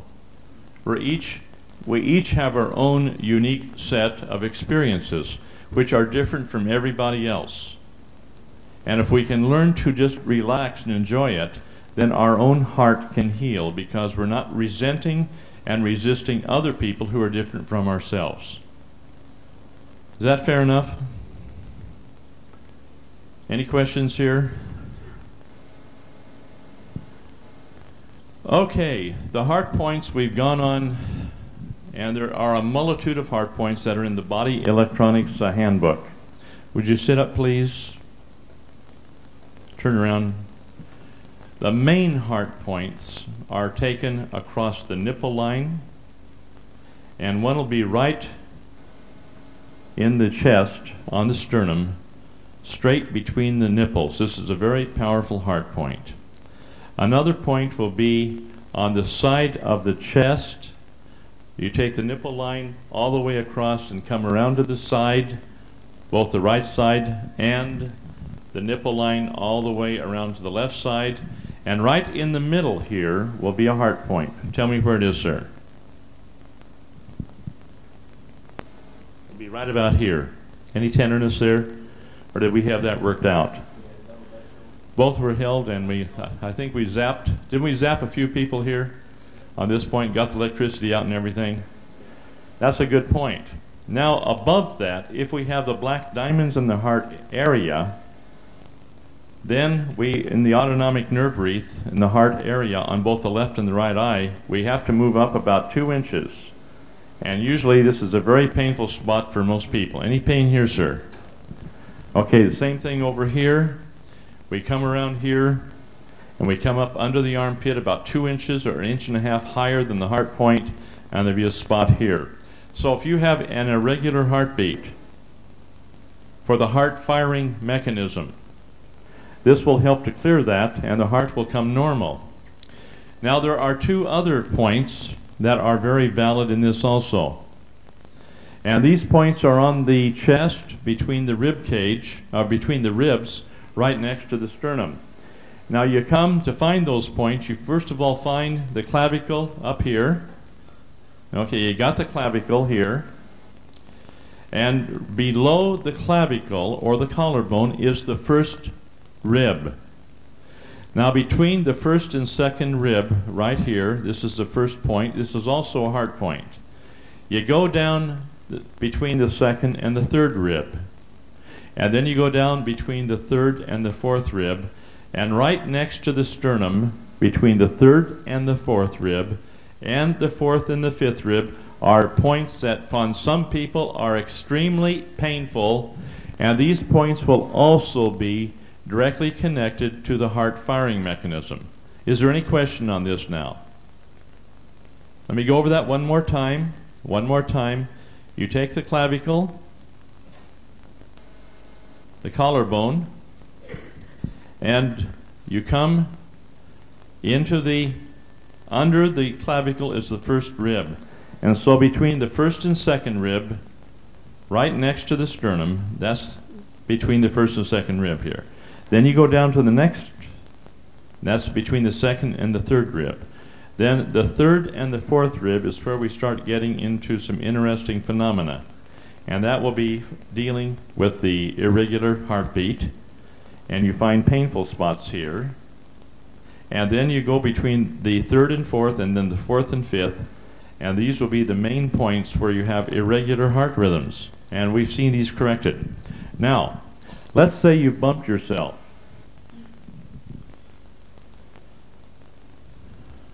I'm trying to remember.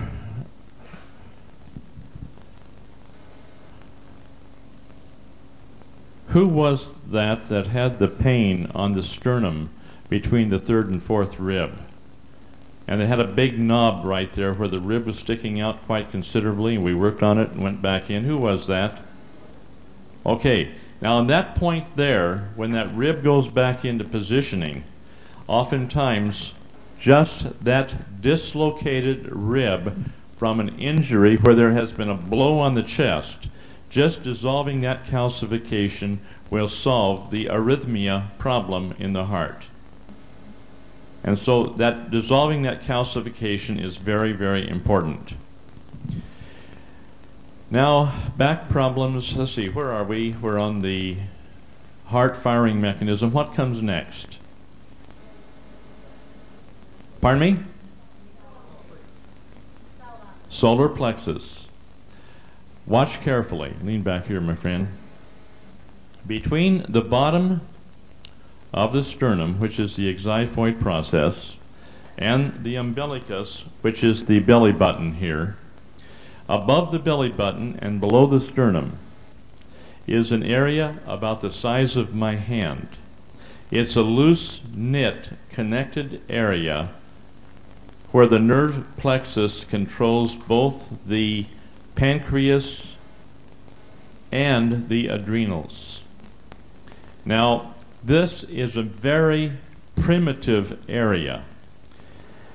This is the where in the Hawaiian teachings, this is where the Aka cord interconnecting the unconscious mind of all human beings will be interconnected right through the Aka cord. This is why when we're holding points on a person, they start getting that little flutter right in the solar plexus area before that turns into a full raging release of an entity. And this is where the entities are usually connected from the astral realm, is through this so-called Aka cord, which interfaces and interconnects the unconsciousness aspects of all mankind. And this is where we are tied in. Now, if this area, for example, is not taken care of, and we have resistances in this area, then we leave ourselves wide open wherein those from the astral realm are capable of being sent out and finding the individual by identifying with a witness, which can be a bit of hair, it can be a fingernail, a clipping, or something which belongs to that person, where they can trace that individual anywhere around the world enter into that solar plexus and cause that person a tremendous amount of havoc. Now this is how voodoo works.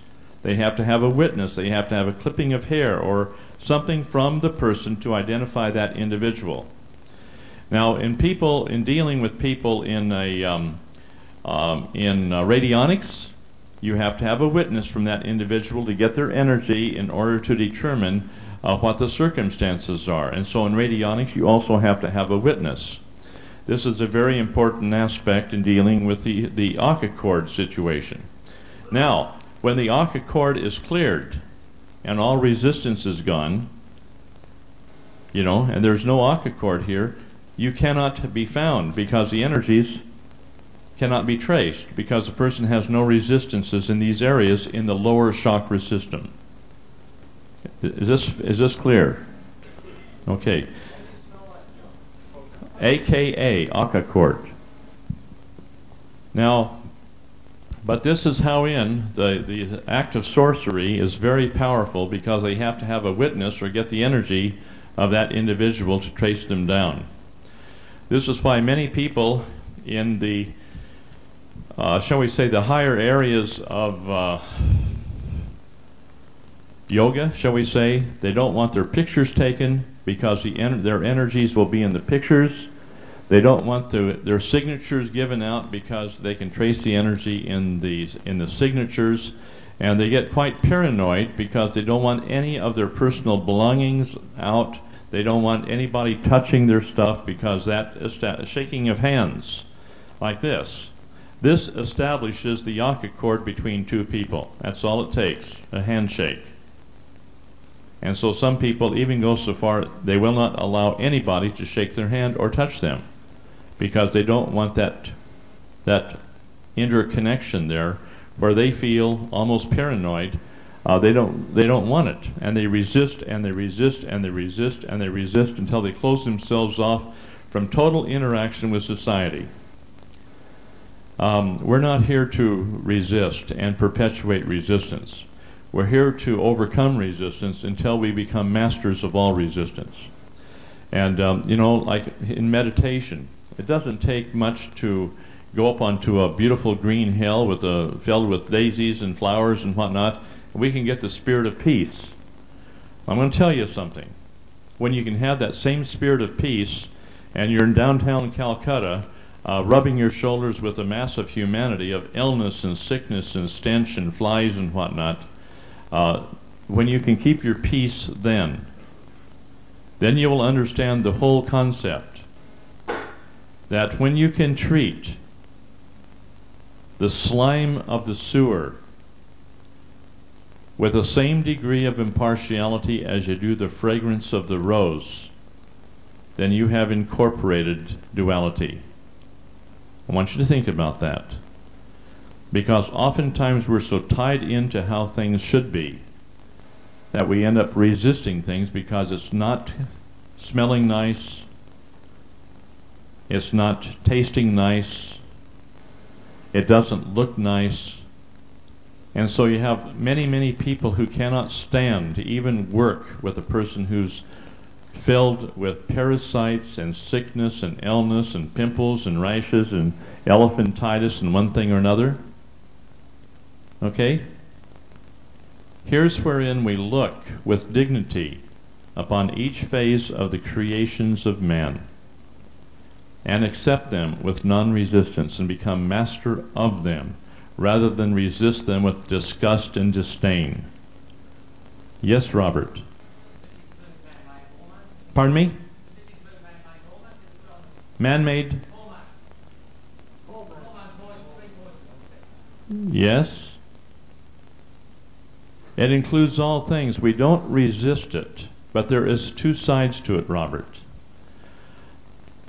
The scriptures teach us, resist not. That's one phrase, resist not. This other side is resist the adversary and he shall flee from thee. So on one hand, we develop the yin aspect, where we lovingly and willingly endure all things and we become masters of the arts of peace. On the other hand, we choose to resist without emotional resistance. And we become warriors of war and become masters of the art of war with the same degree of discernment as we have mastered the arts of peace. And we encompass that duality with equanimity, realizing that there's a time for peace and there's a time for war, and being able to sustain each in their necessary aspect of life. And one of those is resisting by choice synthetic hormones, man-made hormones, man-made plastics which duplicate or appear to take the place of man-made, of natural hormones. Did I answer your question, sir? We learn to be the masters of both aspects of that. And so the people who are truly the people of peace are also masters of war. And they have the capacity, with no fear, of defending themselves and defending the rights and privileges of others. No fear. But what would happen is that others would say, you can't do that because you're not being loving and kind and gentle. Guess what? No. When you're defending a correct principle, you're not being loving and kind and gentle. You're coming out like a raging lion in defense of true principle. And that is choosing to resist without emotional resistance. It's choosing to be appropriate in the now. Fair enough, sir? Okay. Let's get back to the heart, going down the solar plexus. And then we have dealt with the pancreas, but I want to talk on the adrenals. May I have you on your back, sir? Now, in the adrenal area, that is way deep within the middle of the foot at a reflex point called K1 and its bilateral positioning in the right foot. Now, that point will be deep, and you have to get your thumb way down here and press in as hard as you can, and you'll feel this right here, sir. Did you have this done? Not that I'm aware of. Not that you're aware of. Tell me where it hurts. Sorry, I want to smile in the front. We're all right there at this point of time. Now, turn around here, way around here. The point will be right in the middle of the foot, as it says on the chart, on the foot chart. And the foot chart I had here a moment ago.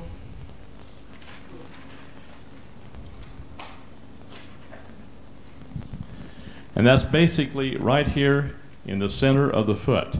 And that can be somewhere, because of anatomical difference, somewhere in here. But you have the adrenal and you have the kidney, and sometimes they will override the pancreas area here, the spleen area, or the liver on the right foot. Okay, you'll have, they'll all be interacting with one another. So you can't be too sure of what point you're holding. So get it all. Okay? And it's that simple. Don't contend as to whether it's a kidney point or an adrenal point or a spleen point or liver point or a pancreas point. You find the pain and push and get it all, knowing you're in the general area of the place where you need to work with. But you have to push hard and keep that pressure up, because you have to go way down inside of the anatomy of the foot to get the job done. Any question on that? Okay, that's the adrenal. What's next? Bronchial will be with the lung, will be with the heart. So all of your heart points will be bronchial points, will be lung points. All of that can be readily ascertained from the Body Electronics Handbook there. You can't miss it. It's all there. Patient's Guide to Body Electronics. Any questions so far on the subject? Yes. Valerie, come up here, please.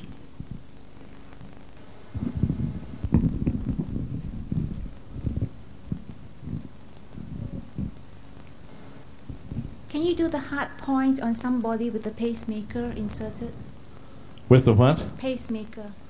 The question is about pacemakers. Good question. The answer is yes, because the pacemaker takes over only when you have the irregular arrhythmia, and then the pacemaker takes over if you're not having a regular heartbeat. But after the heart is normal and it's all healed properly, there is no problem with it, then get the pacemaker removed. Because anything foreign in the body will have its detrimental side effects over long haul. And we've had people do that. But some people in the States, for example, it's taken a court order for them to force them, the doctors, to have that particular pacemaker removed. Any questions there? Yes.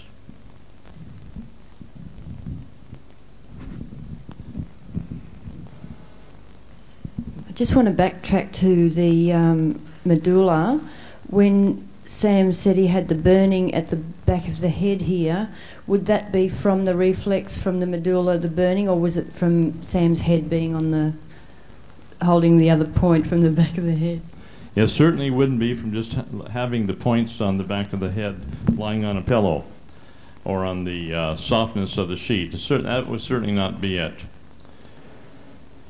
Now, we're not going to get into tie-ins to any great degree, because you have to have an understanding of sclerology to understand the tie-ins. But I want to give special recognition here, if I may. If I can find my sheet, hang on.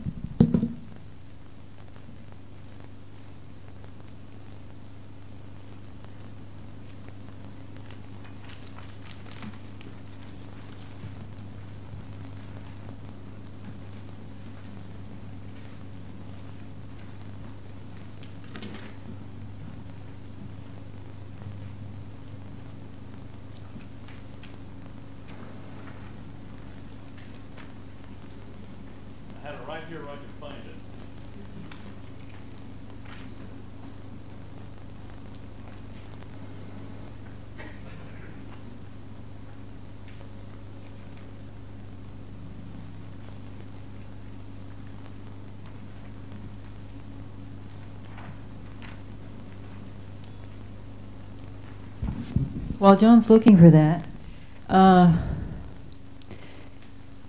Kyle has gone out of his way to photocopy these petitions for the regarding the vaccinations. And if any one of you want to take these, or I could pass them across the room now if anybody wants to take one of these. It's a petition to help against some of these mandatory vaccinations. And also he has asked me to ask you if any of you want any of the wheatgrass or the juicers or books or anything, if you could approach him before you leave the room today.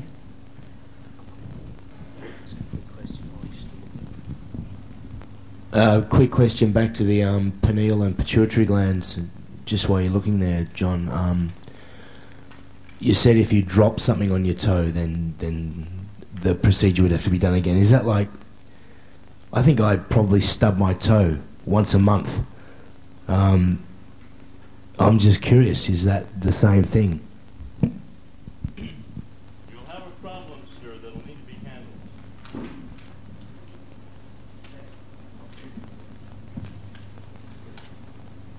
Well,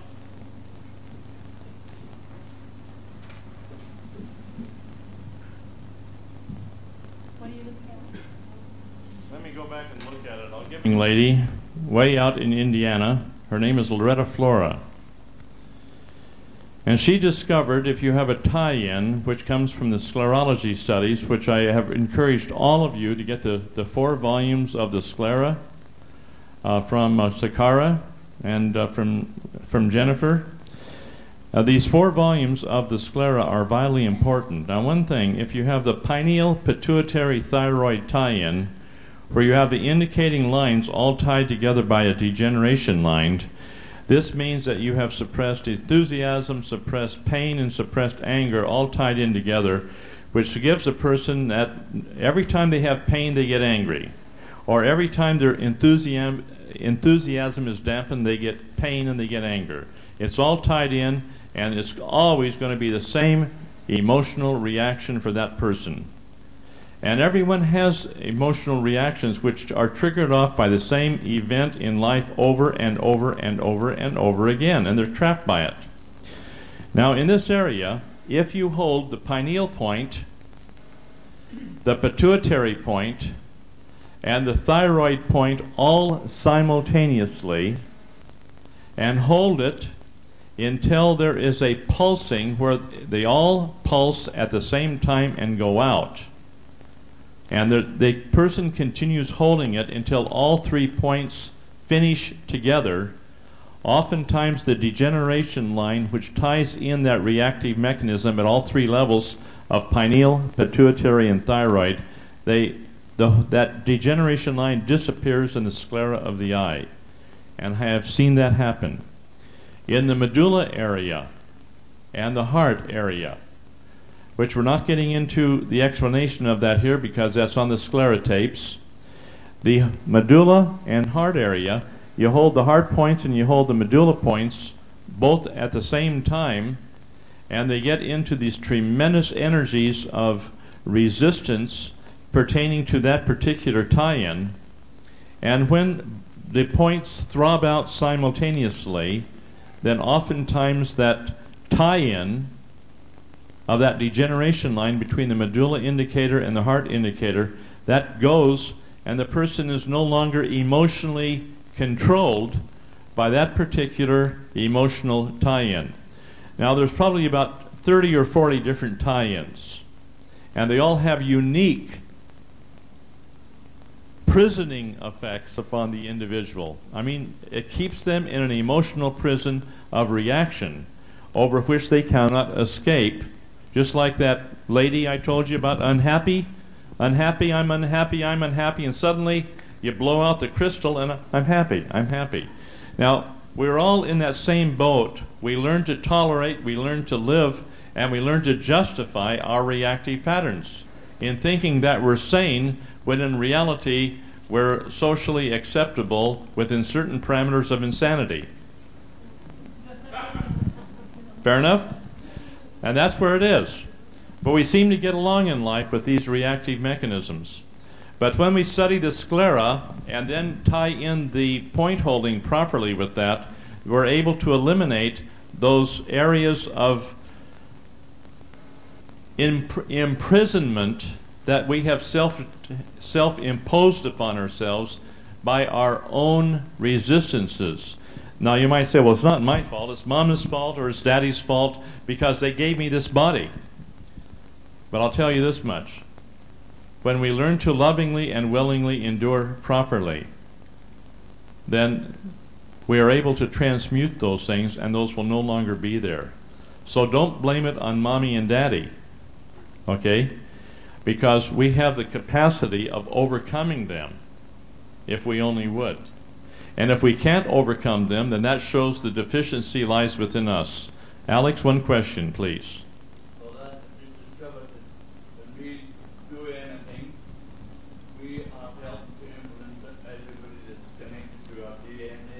Morphogenetically, through the emotional body, through the occult cord area, yes. So we become like a lovely sacrifice for each other who go through this thing. That's correct. And that's as I see it. And this is what's happening to people. Okay, now we've got that. Yes. Until they go flat. And in the old days, this was about 1983, back in about old days, things have changed considerably. In those days, everything throbbed out, that's what we called it, and then it went flat. Nowadays, you have throbbing all the way during the point holding, off and on, up and down, and then the burning's there, then the burning goes off and there's no throbbing. So let's say when it goes flat. That's the safe side. Now, after we get the adrenals and the pancreas taken care of, we go to the spleen and liver. Now, let's go through the anatomy of the body. The liver is under the right rib cage. The spleen is under the left rib cage. But strangely enough, there is a part of the liver, one lobe of the liver is on the left side. So anatomically, you will find that at 4 o'clock here, well, just 4 o'clock in the left eye, you'll have a marking which is considered to be spleen. But that will be the tail of the pancreas, that will be the spleen, and that will be the liver, and the three will overlay each other. At 8 o'clock in the right eye, which is to your left, will be the liver, the gallbladder, and certain duodenal reflexes to those areas. And so you've got a situation here wherein different points will have an effect upon certain pie-shaped segments of the iris of the eye. Please keep that in mind. Now, hang on.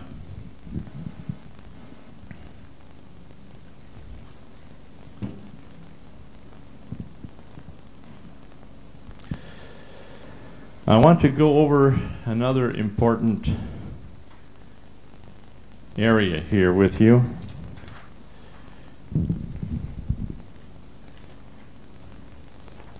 Let's hit the heart. And you see the heart being located correctly here. Is that right? Now, oftentimes our heart condition is not from the heart. But if I can put the heart here, I'm going to show you something exceedingly important. The heart normally would be right in this area here, okay? That's the heart. Now, if we have, as you're studying your iridology carefully,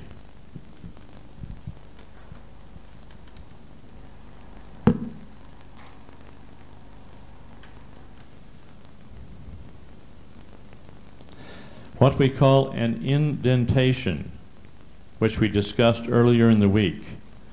In the autonomic nerve wreath, here's an indentation going all the way or nearly into the pupil. This indentation will indicate two possibilities. Number one, scar tissue, and number two, the probability of an infestation of parasites that may long be since gone, but at one time we had a parasite invasion causing the scar tissue in the intestinal area, in this case the descending colon. And so we found people who have tremendous heart pain when the fecal matter is moving down through, that's not high enough, is it? When the fecal matter is moving down through the descending colon and it passes by the scar tissue, thus irritating it, and you have a reflex then out to this heart, bronchial, lung area. Okay? And so a person can't breathe, they have asthmatic attacks, and they'll have a heart condition, but it'll stem from this particular indentation. Now, I want to point out the importance of that, because if we go into the descending colon, as I'm going to illustrate here on Sam in just a moment, we'll find a sore spot in the descending colon. You got to be very gentle on this, by the way. And you will watch in the iris of the eye, you'll watch very carefully with maybe a 10 power loop and a good torch, and you'll see this particular scar tissue move back and become absolutely circular again. And that's very important. And then from that time on, you'll have no reflexes to the heart, lungs, or bronchial area, and things will heal. Now, I've done my homework on this area many times. The problem is, lay down, Sam. Here they're on the table. You understand that the cecum is here. You come up the ascending colon. You go across the transverse colon. You go down the descending colon. And then you have your sigmoid colon. Then finally the rectum out through the anus. Now down through this descending colon, some people oftentimes have these sharp pains. And this has answered about 10 of your questions. You have sharp pains in here that don't go away. And they come and go. And they seem to be totally unrelated. Fair enough? Okay, you find the pain and push. And then you watch the eye. How will you know that you are on the right spot? When that stricture dissolves and disappears. And you have dissolved the scar tissue there on that large intestine where you have that indentation. Pardon me?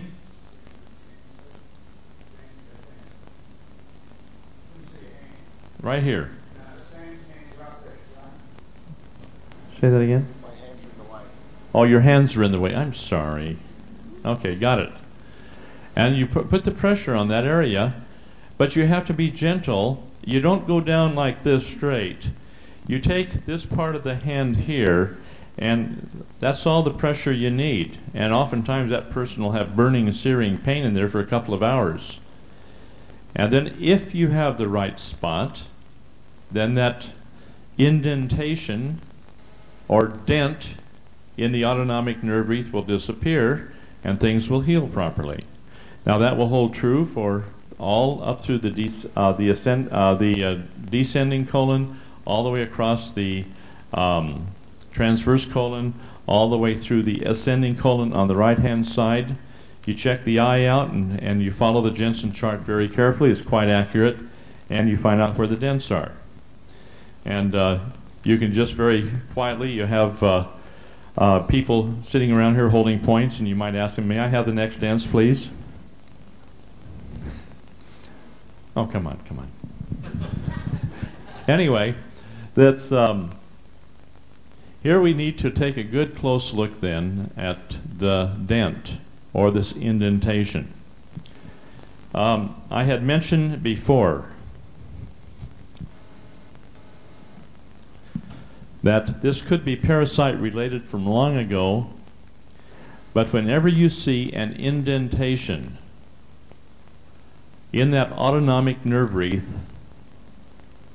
at any location, this dent will always accompany and precede a cancerous consideration in the body, because this is a sure thing that the areas out here in the other part of the eye, which are reflexed from that area, will have a lack of nerve supply and a lack of circulation.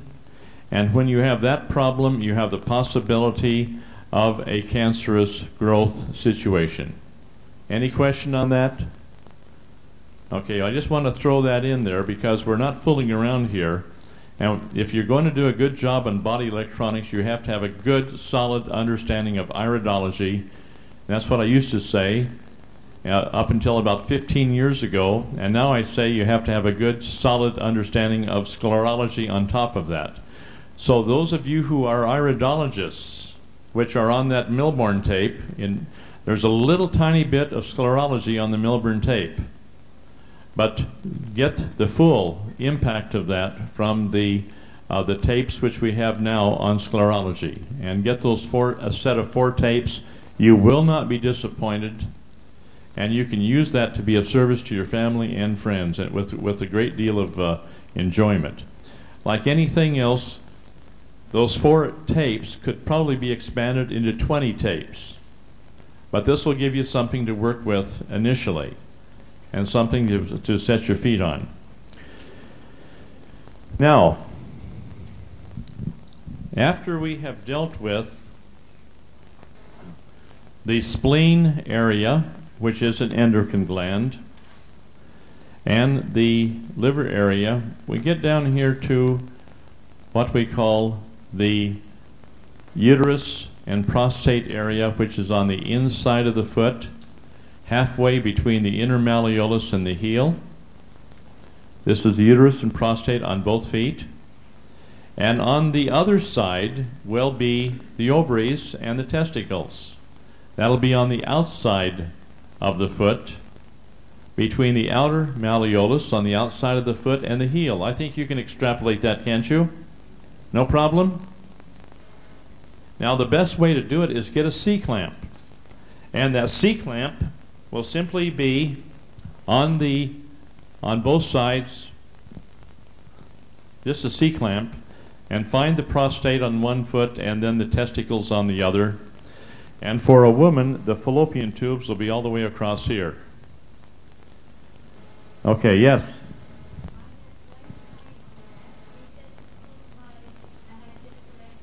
It could well be. It could well be. Any questions? Okay. Now turn over if you would, Sam.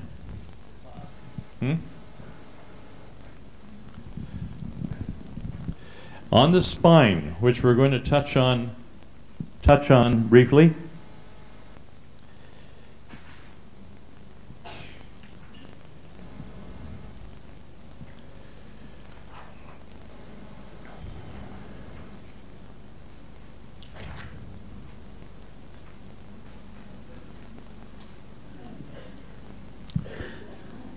We're going to start here on the tailbone.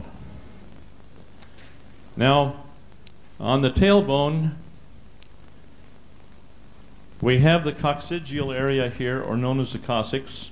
Up in here we have the sternum, which is a fusion of different little joints. We won't get into the full anatomy of that. It'd be wise to get a good book on anatomy and look through that, because even though what the anatomy book says, it can vary from one person to another. Tremendous variation in bone structure. Now, we're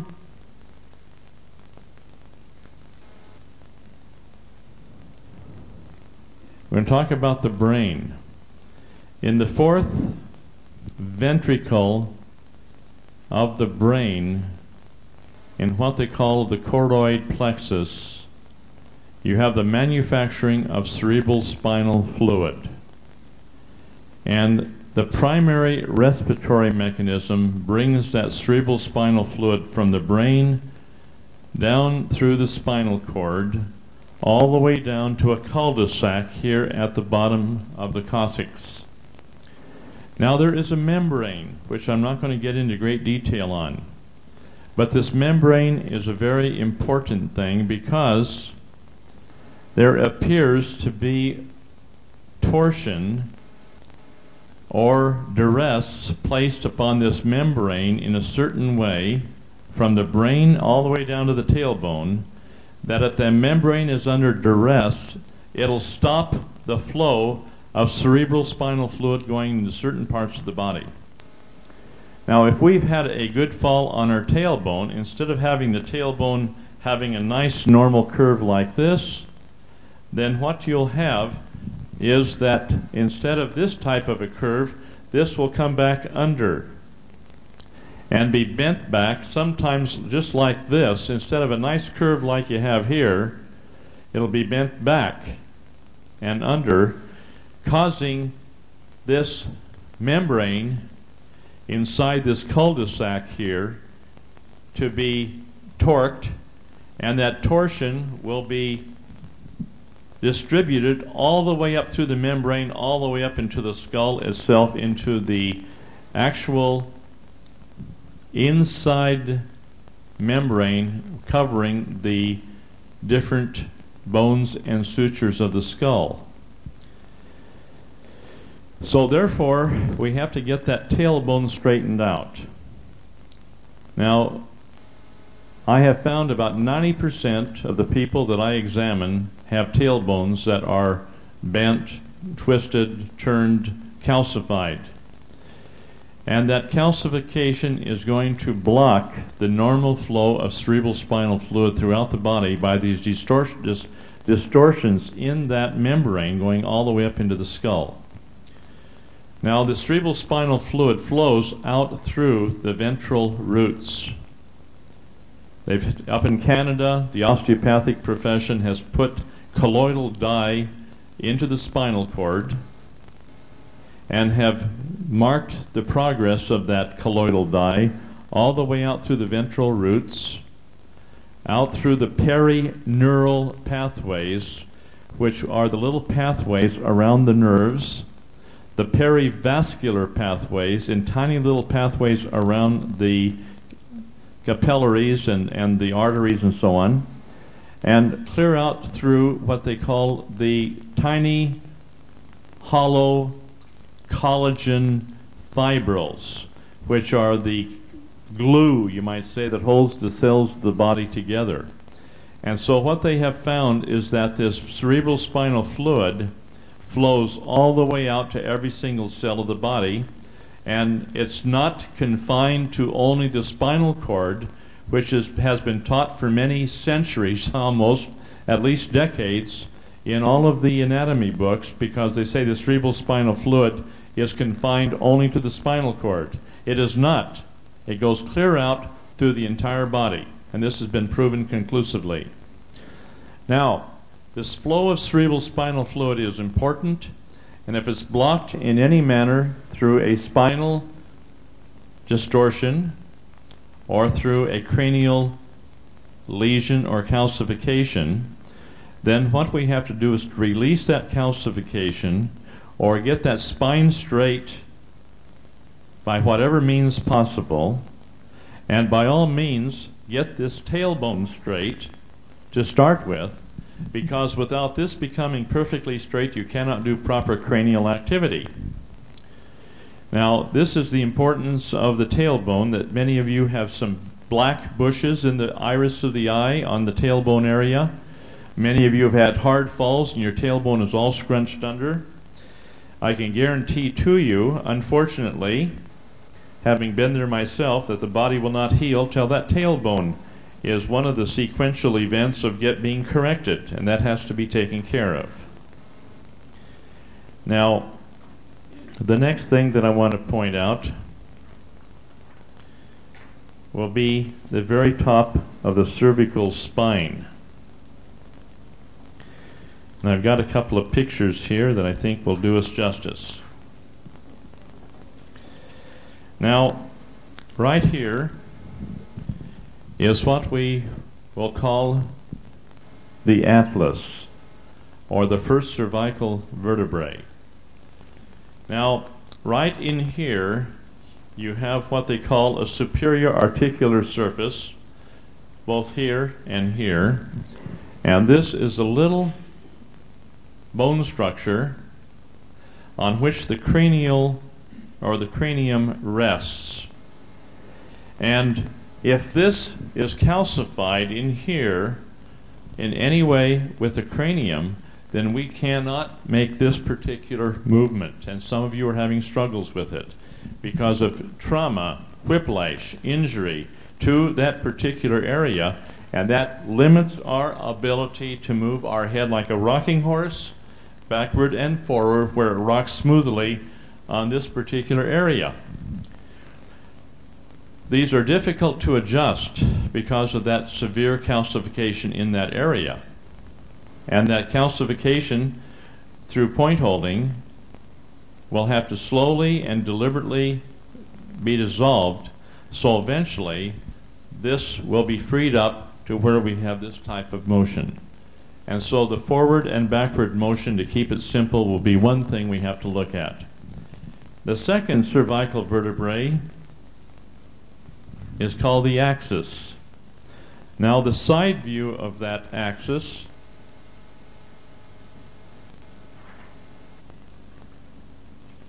will be in this particular picture, where this side view, this particular dens is a vertical bone structure which moves up to this particular, that's the seventh cervical, moves up to this particular hole. Hang on.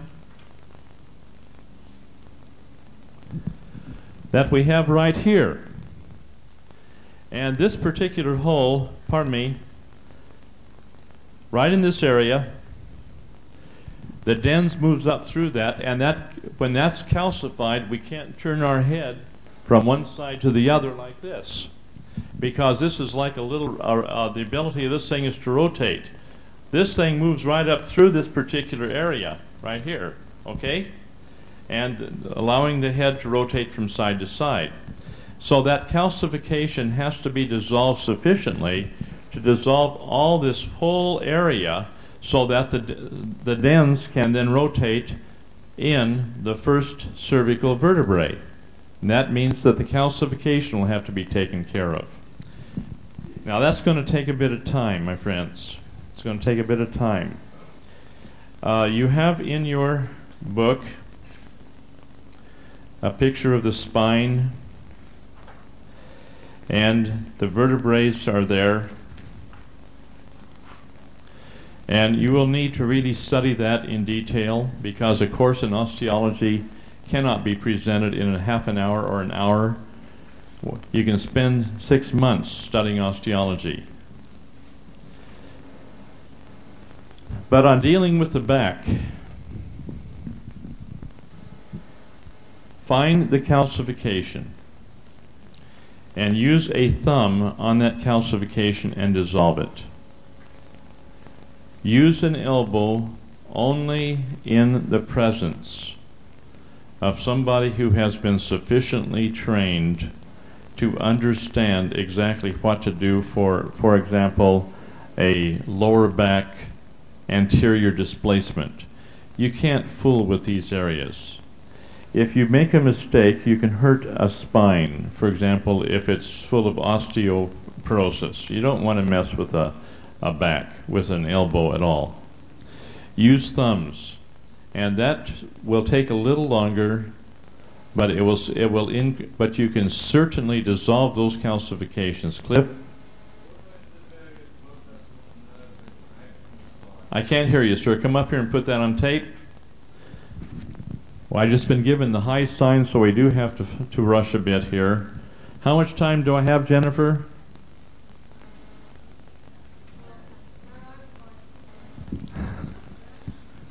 Go ahead, sir. What about the various blood vessels and nerves that come out of the spine? Can you do any damage? Say that again. The various blood vessels and nerves that come out of the spine. The question is, how about damage to the various blood vessels and nerves that come out of the spine? I have been doing this work on thousands of people for 35 years here, and I have, to my knowledge, I don't know, Cliff, of one case where damage has been done. We're not here to inflict pain. We are here to very carefully release the pain that was there. I remember one lady, lay down, sir. She had a huge hump in her back from a car wreck up in Bismarck, North Dakota, and I remember trying to put pressure on it, and there was no pain. So I put my elbow in there like that, on that huge lump of calcification. And suddenly, it felt like my elbow fell halfway through to the table, and everything went absolutely crunch. The lady got off the table screaming, ran out the door. Her husband followed her, and that was it. And I thought I had for sure broken her back. And this is when the perspiration seems to flow quite freely. And once again, I hope that at times that was perspiration. Now, the next morning I got a phone call. Dr. Ray? I said, yes, this is Dr. Ray. This is Mr. So-and-so. Do you remember me? And I said, I certainly do. And he said, you are the man that put the elbow in my wife's back. Is that correct? I said, yes, I did. He said, well, I want to do nothing but let you know that this was the first night's sleep she has had for 10 years where she didn't have to be propped up in pillows and beds since her car wreck. And there is absolutely no sign of that huge bone structure on her back from that injury. I said, I can do nothing but thank you. And I don't understand what happened. I don't understand how it happened. I know that she was in tremendous pain for a short time, but she's been in pain for 10 years, and that pain left, and she's sleeping like a baby. I want you to know I don't understand what's happening or how it happened. He said, but whatever you did, it's absolutely wonderful. Now, this is where I thought I really hurt somebody. And I don't ever want to hurt anybody. But what I want to do is to give enough pain to elicit the pain that's in there and to allow that pain to come out. Where is... You were holding a point, I believe, on the pubic bone of Sam. Is that correct? You were doing that, just touching it. And just touching that pubic bone, Sam felt that you were just really, really, really boring right in there. Right, Sam? And Sam was burning and burning and burning, and guess what? Guess whose pain it was? It was Sam's, because he was just touching it with just no pressure at all. Is that correct, sir? It didn't sound like from Sam, because Sam felt at that time he was being mortally injured. But that was all the pain coming from Sam. And, pardon me? Same on the triple axis. I think Sam justifiably complains. Guess what, Sam? I was on a table like this, laying on my belly, and I had one person just touching my calf muscle in the back of my leg. And I could have sworn that they're taking a shish kebab skewer and putting it right through my leg. And I have never had so much pain in my life. And I said, this is not fair. This is not the way to do it. You're giving me more pain than I can handle. And I jumped off the table, threw off about 10 people. I was madder than hell, and felt my whole body had been insulted. Everybody looked at me and said, John, that is all your pain, because this person was only touching it with just the tip of their finger, just making contact. That's all yours. I wiped the egg off my face, and I said, oh. But at the time it's happening to you, you think you're being insulted, right? You think you're being savaged. And this is how it feels. I want you to know that this is something you will all have to learn. So be very gentle with the souls of men. Be very careful. Be very careful. And just make sure you don't hurt the person.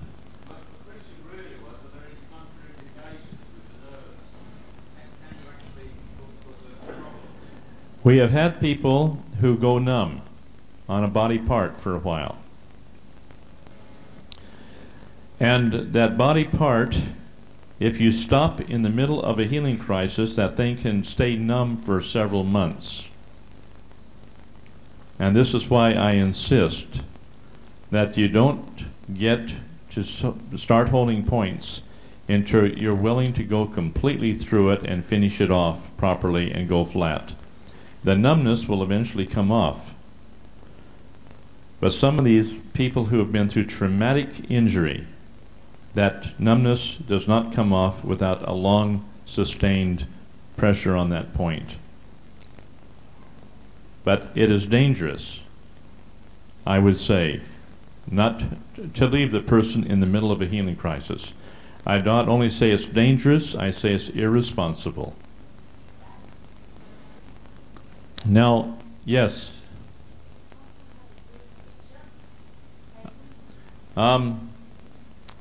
Kanan, we have a request here, sir.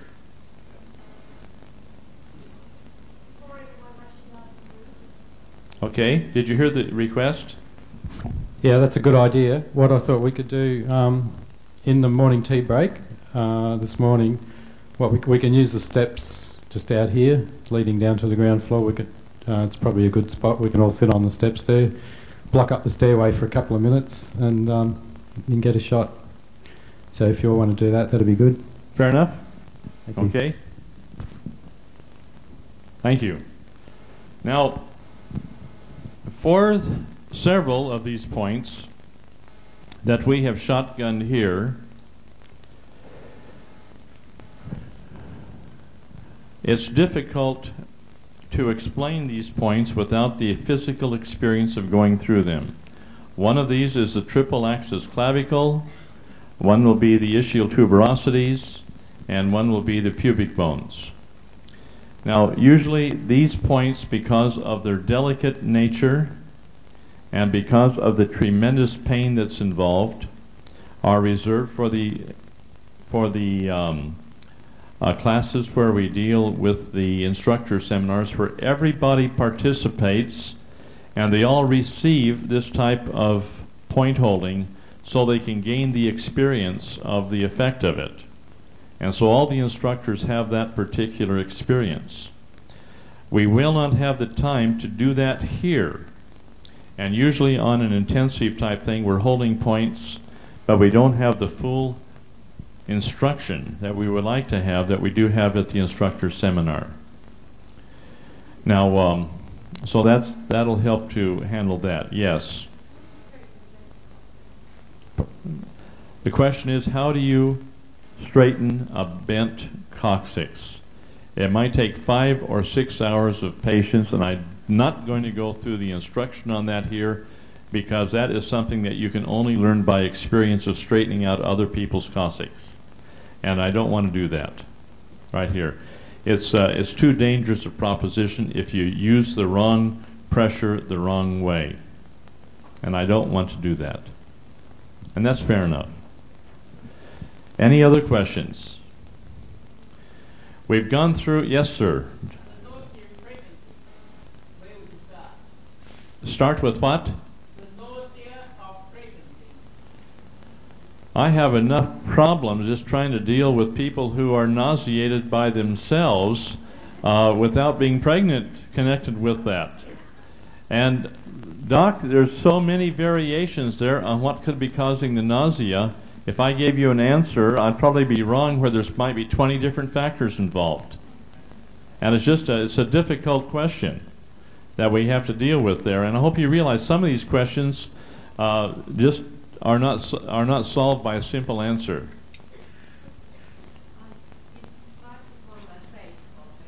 Say that, please.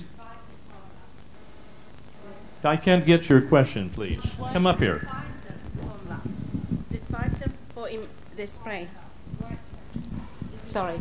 Schweitzer formula. Oh, the Schweitzer formula. Yeah. Yes? Yeah, it is safe. It is absolutely safe. It's been used since the turn of the century. And there's absolutely no contraindications there of any kind that anybody has ever known about. It's been used by the naturopathic profession for many decades in the United States. Graham?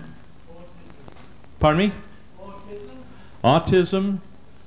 You start at the top of the sheet and get the nerve supply back to the body. And we're working with a little autistic boy now that can now talk and do things very normally, and is coming along very well.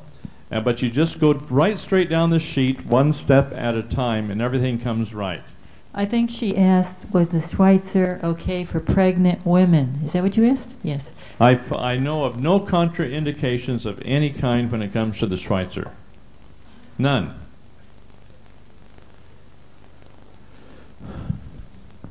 Okay, now where's Kanan? Okay.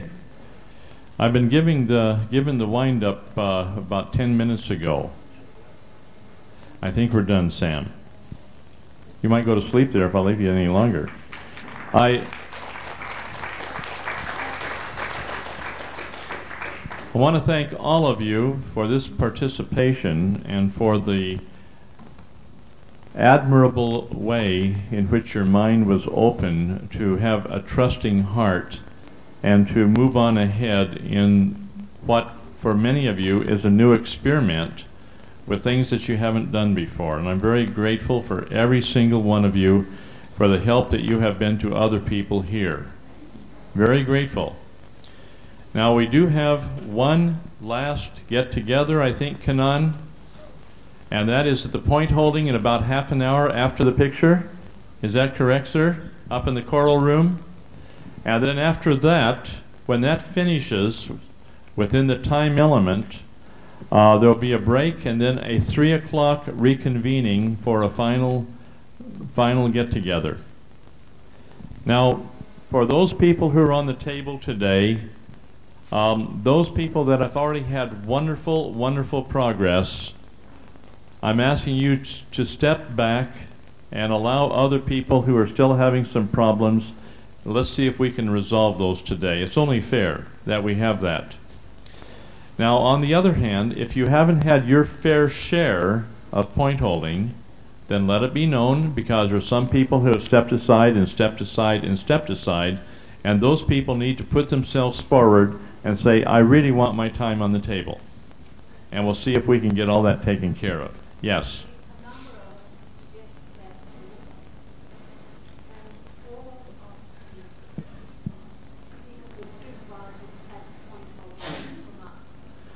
I appreciate that very much, but I want to assure you that all of the supervisors and the instructors have all been generously and well taken care of over the years on these matters. Just one little thing before Kanan starts. There's a date on the bottom of this petition for the vaccinations. Please disregard that. Kyle told me to disregard it because that was just to get you to send it in fast, but they'll take it anyway. They'll still take it. So just disregard that May 1997 date. You can still send it in. How many people need to leave early? There's quite a few of you. Okay, I was going to postpone the photo because you've got to go and pack, but we'll squeeze it in anyway. So we'll just try and do it really quickly. The steps is the only place to get this many people into one shot where we can tier it. So if you want to, we'll just go and sit on the steps, and we'll do that really quickly, and then you'll have to go and pack.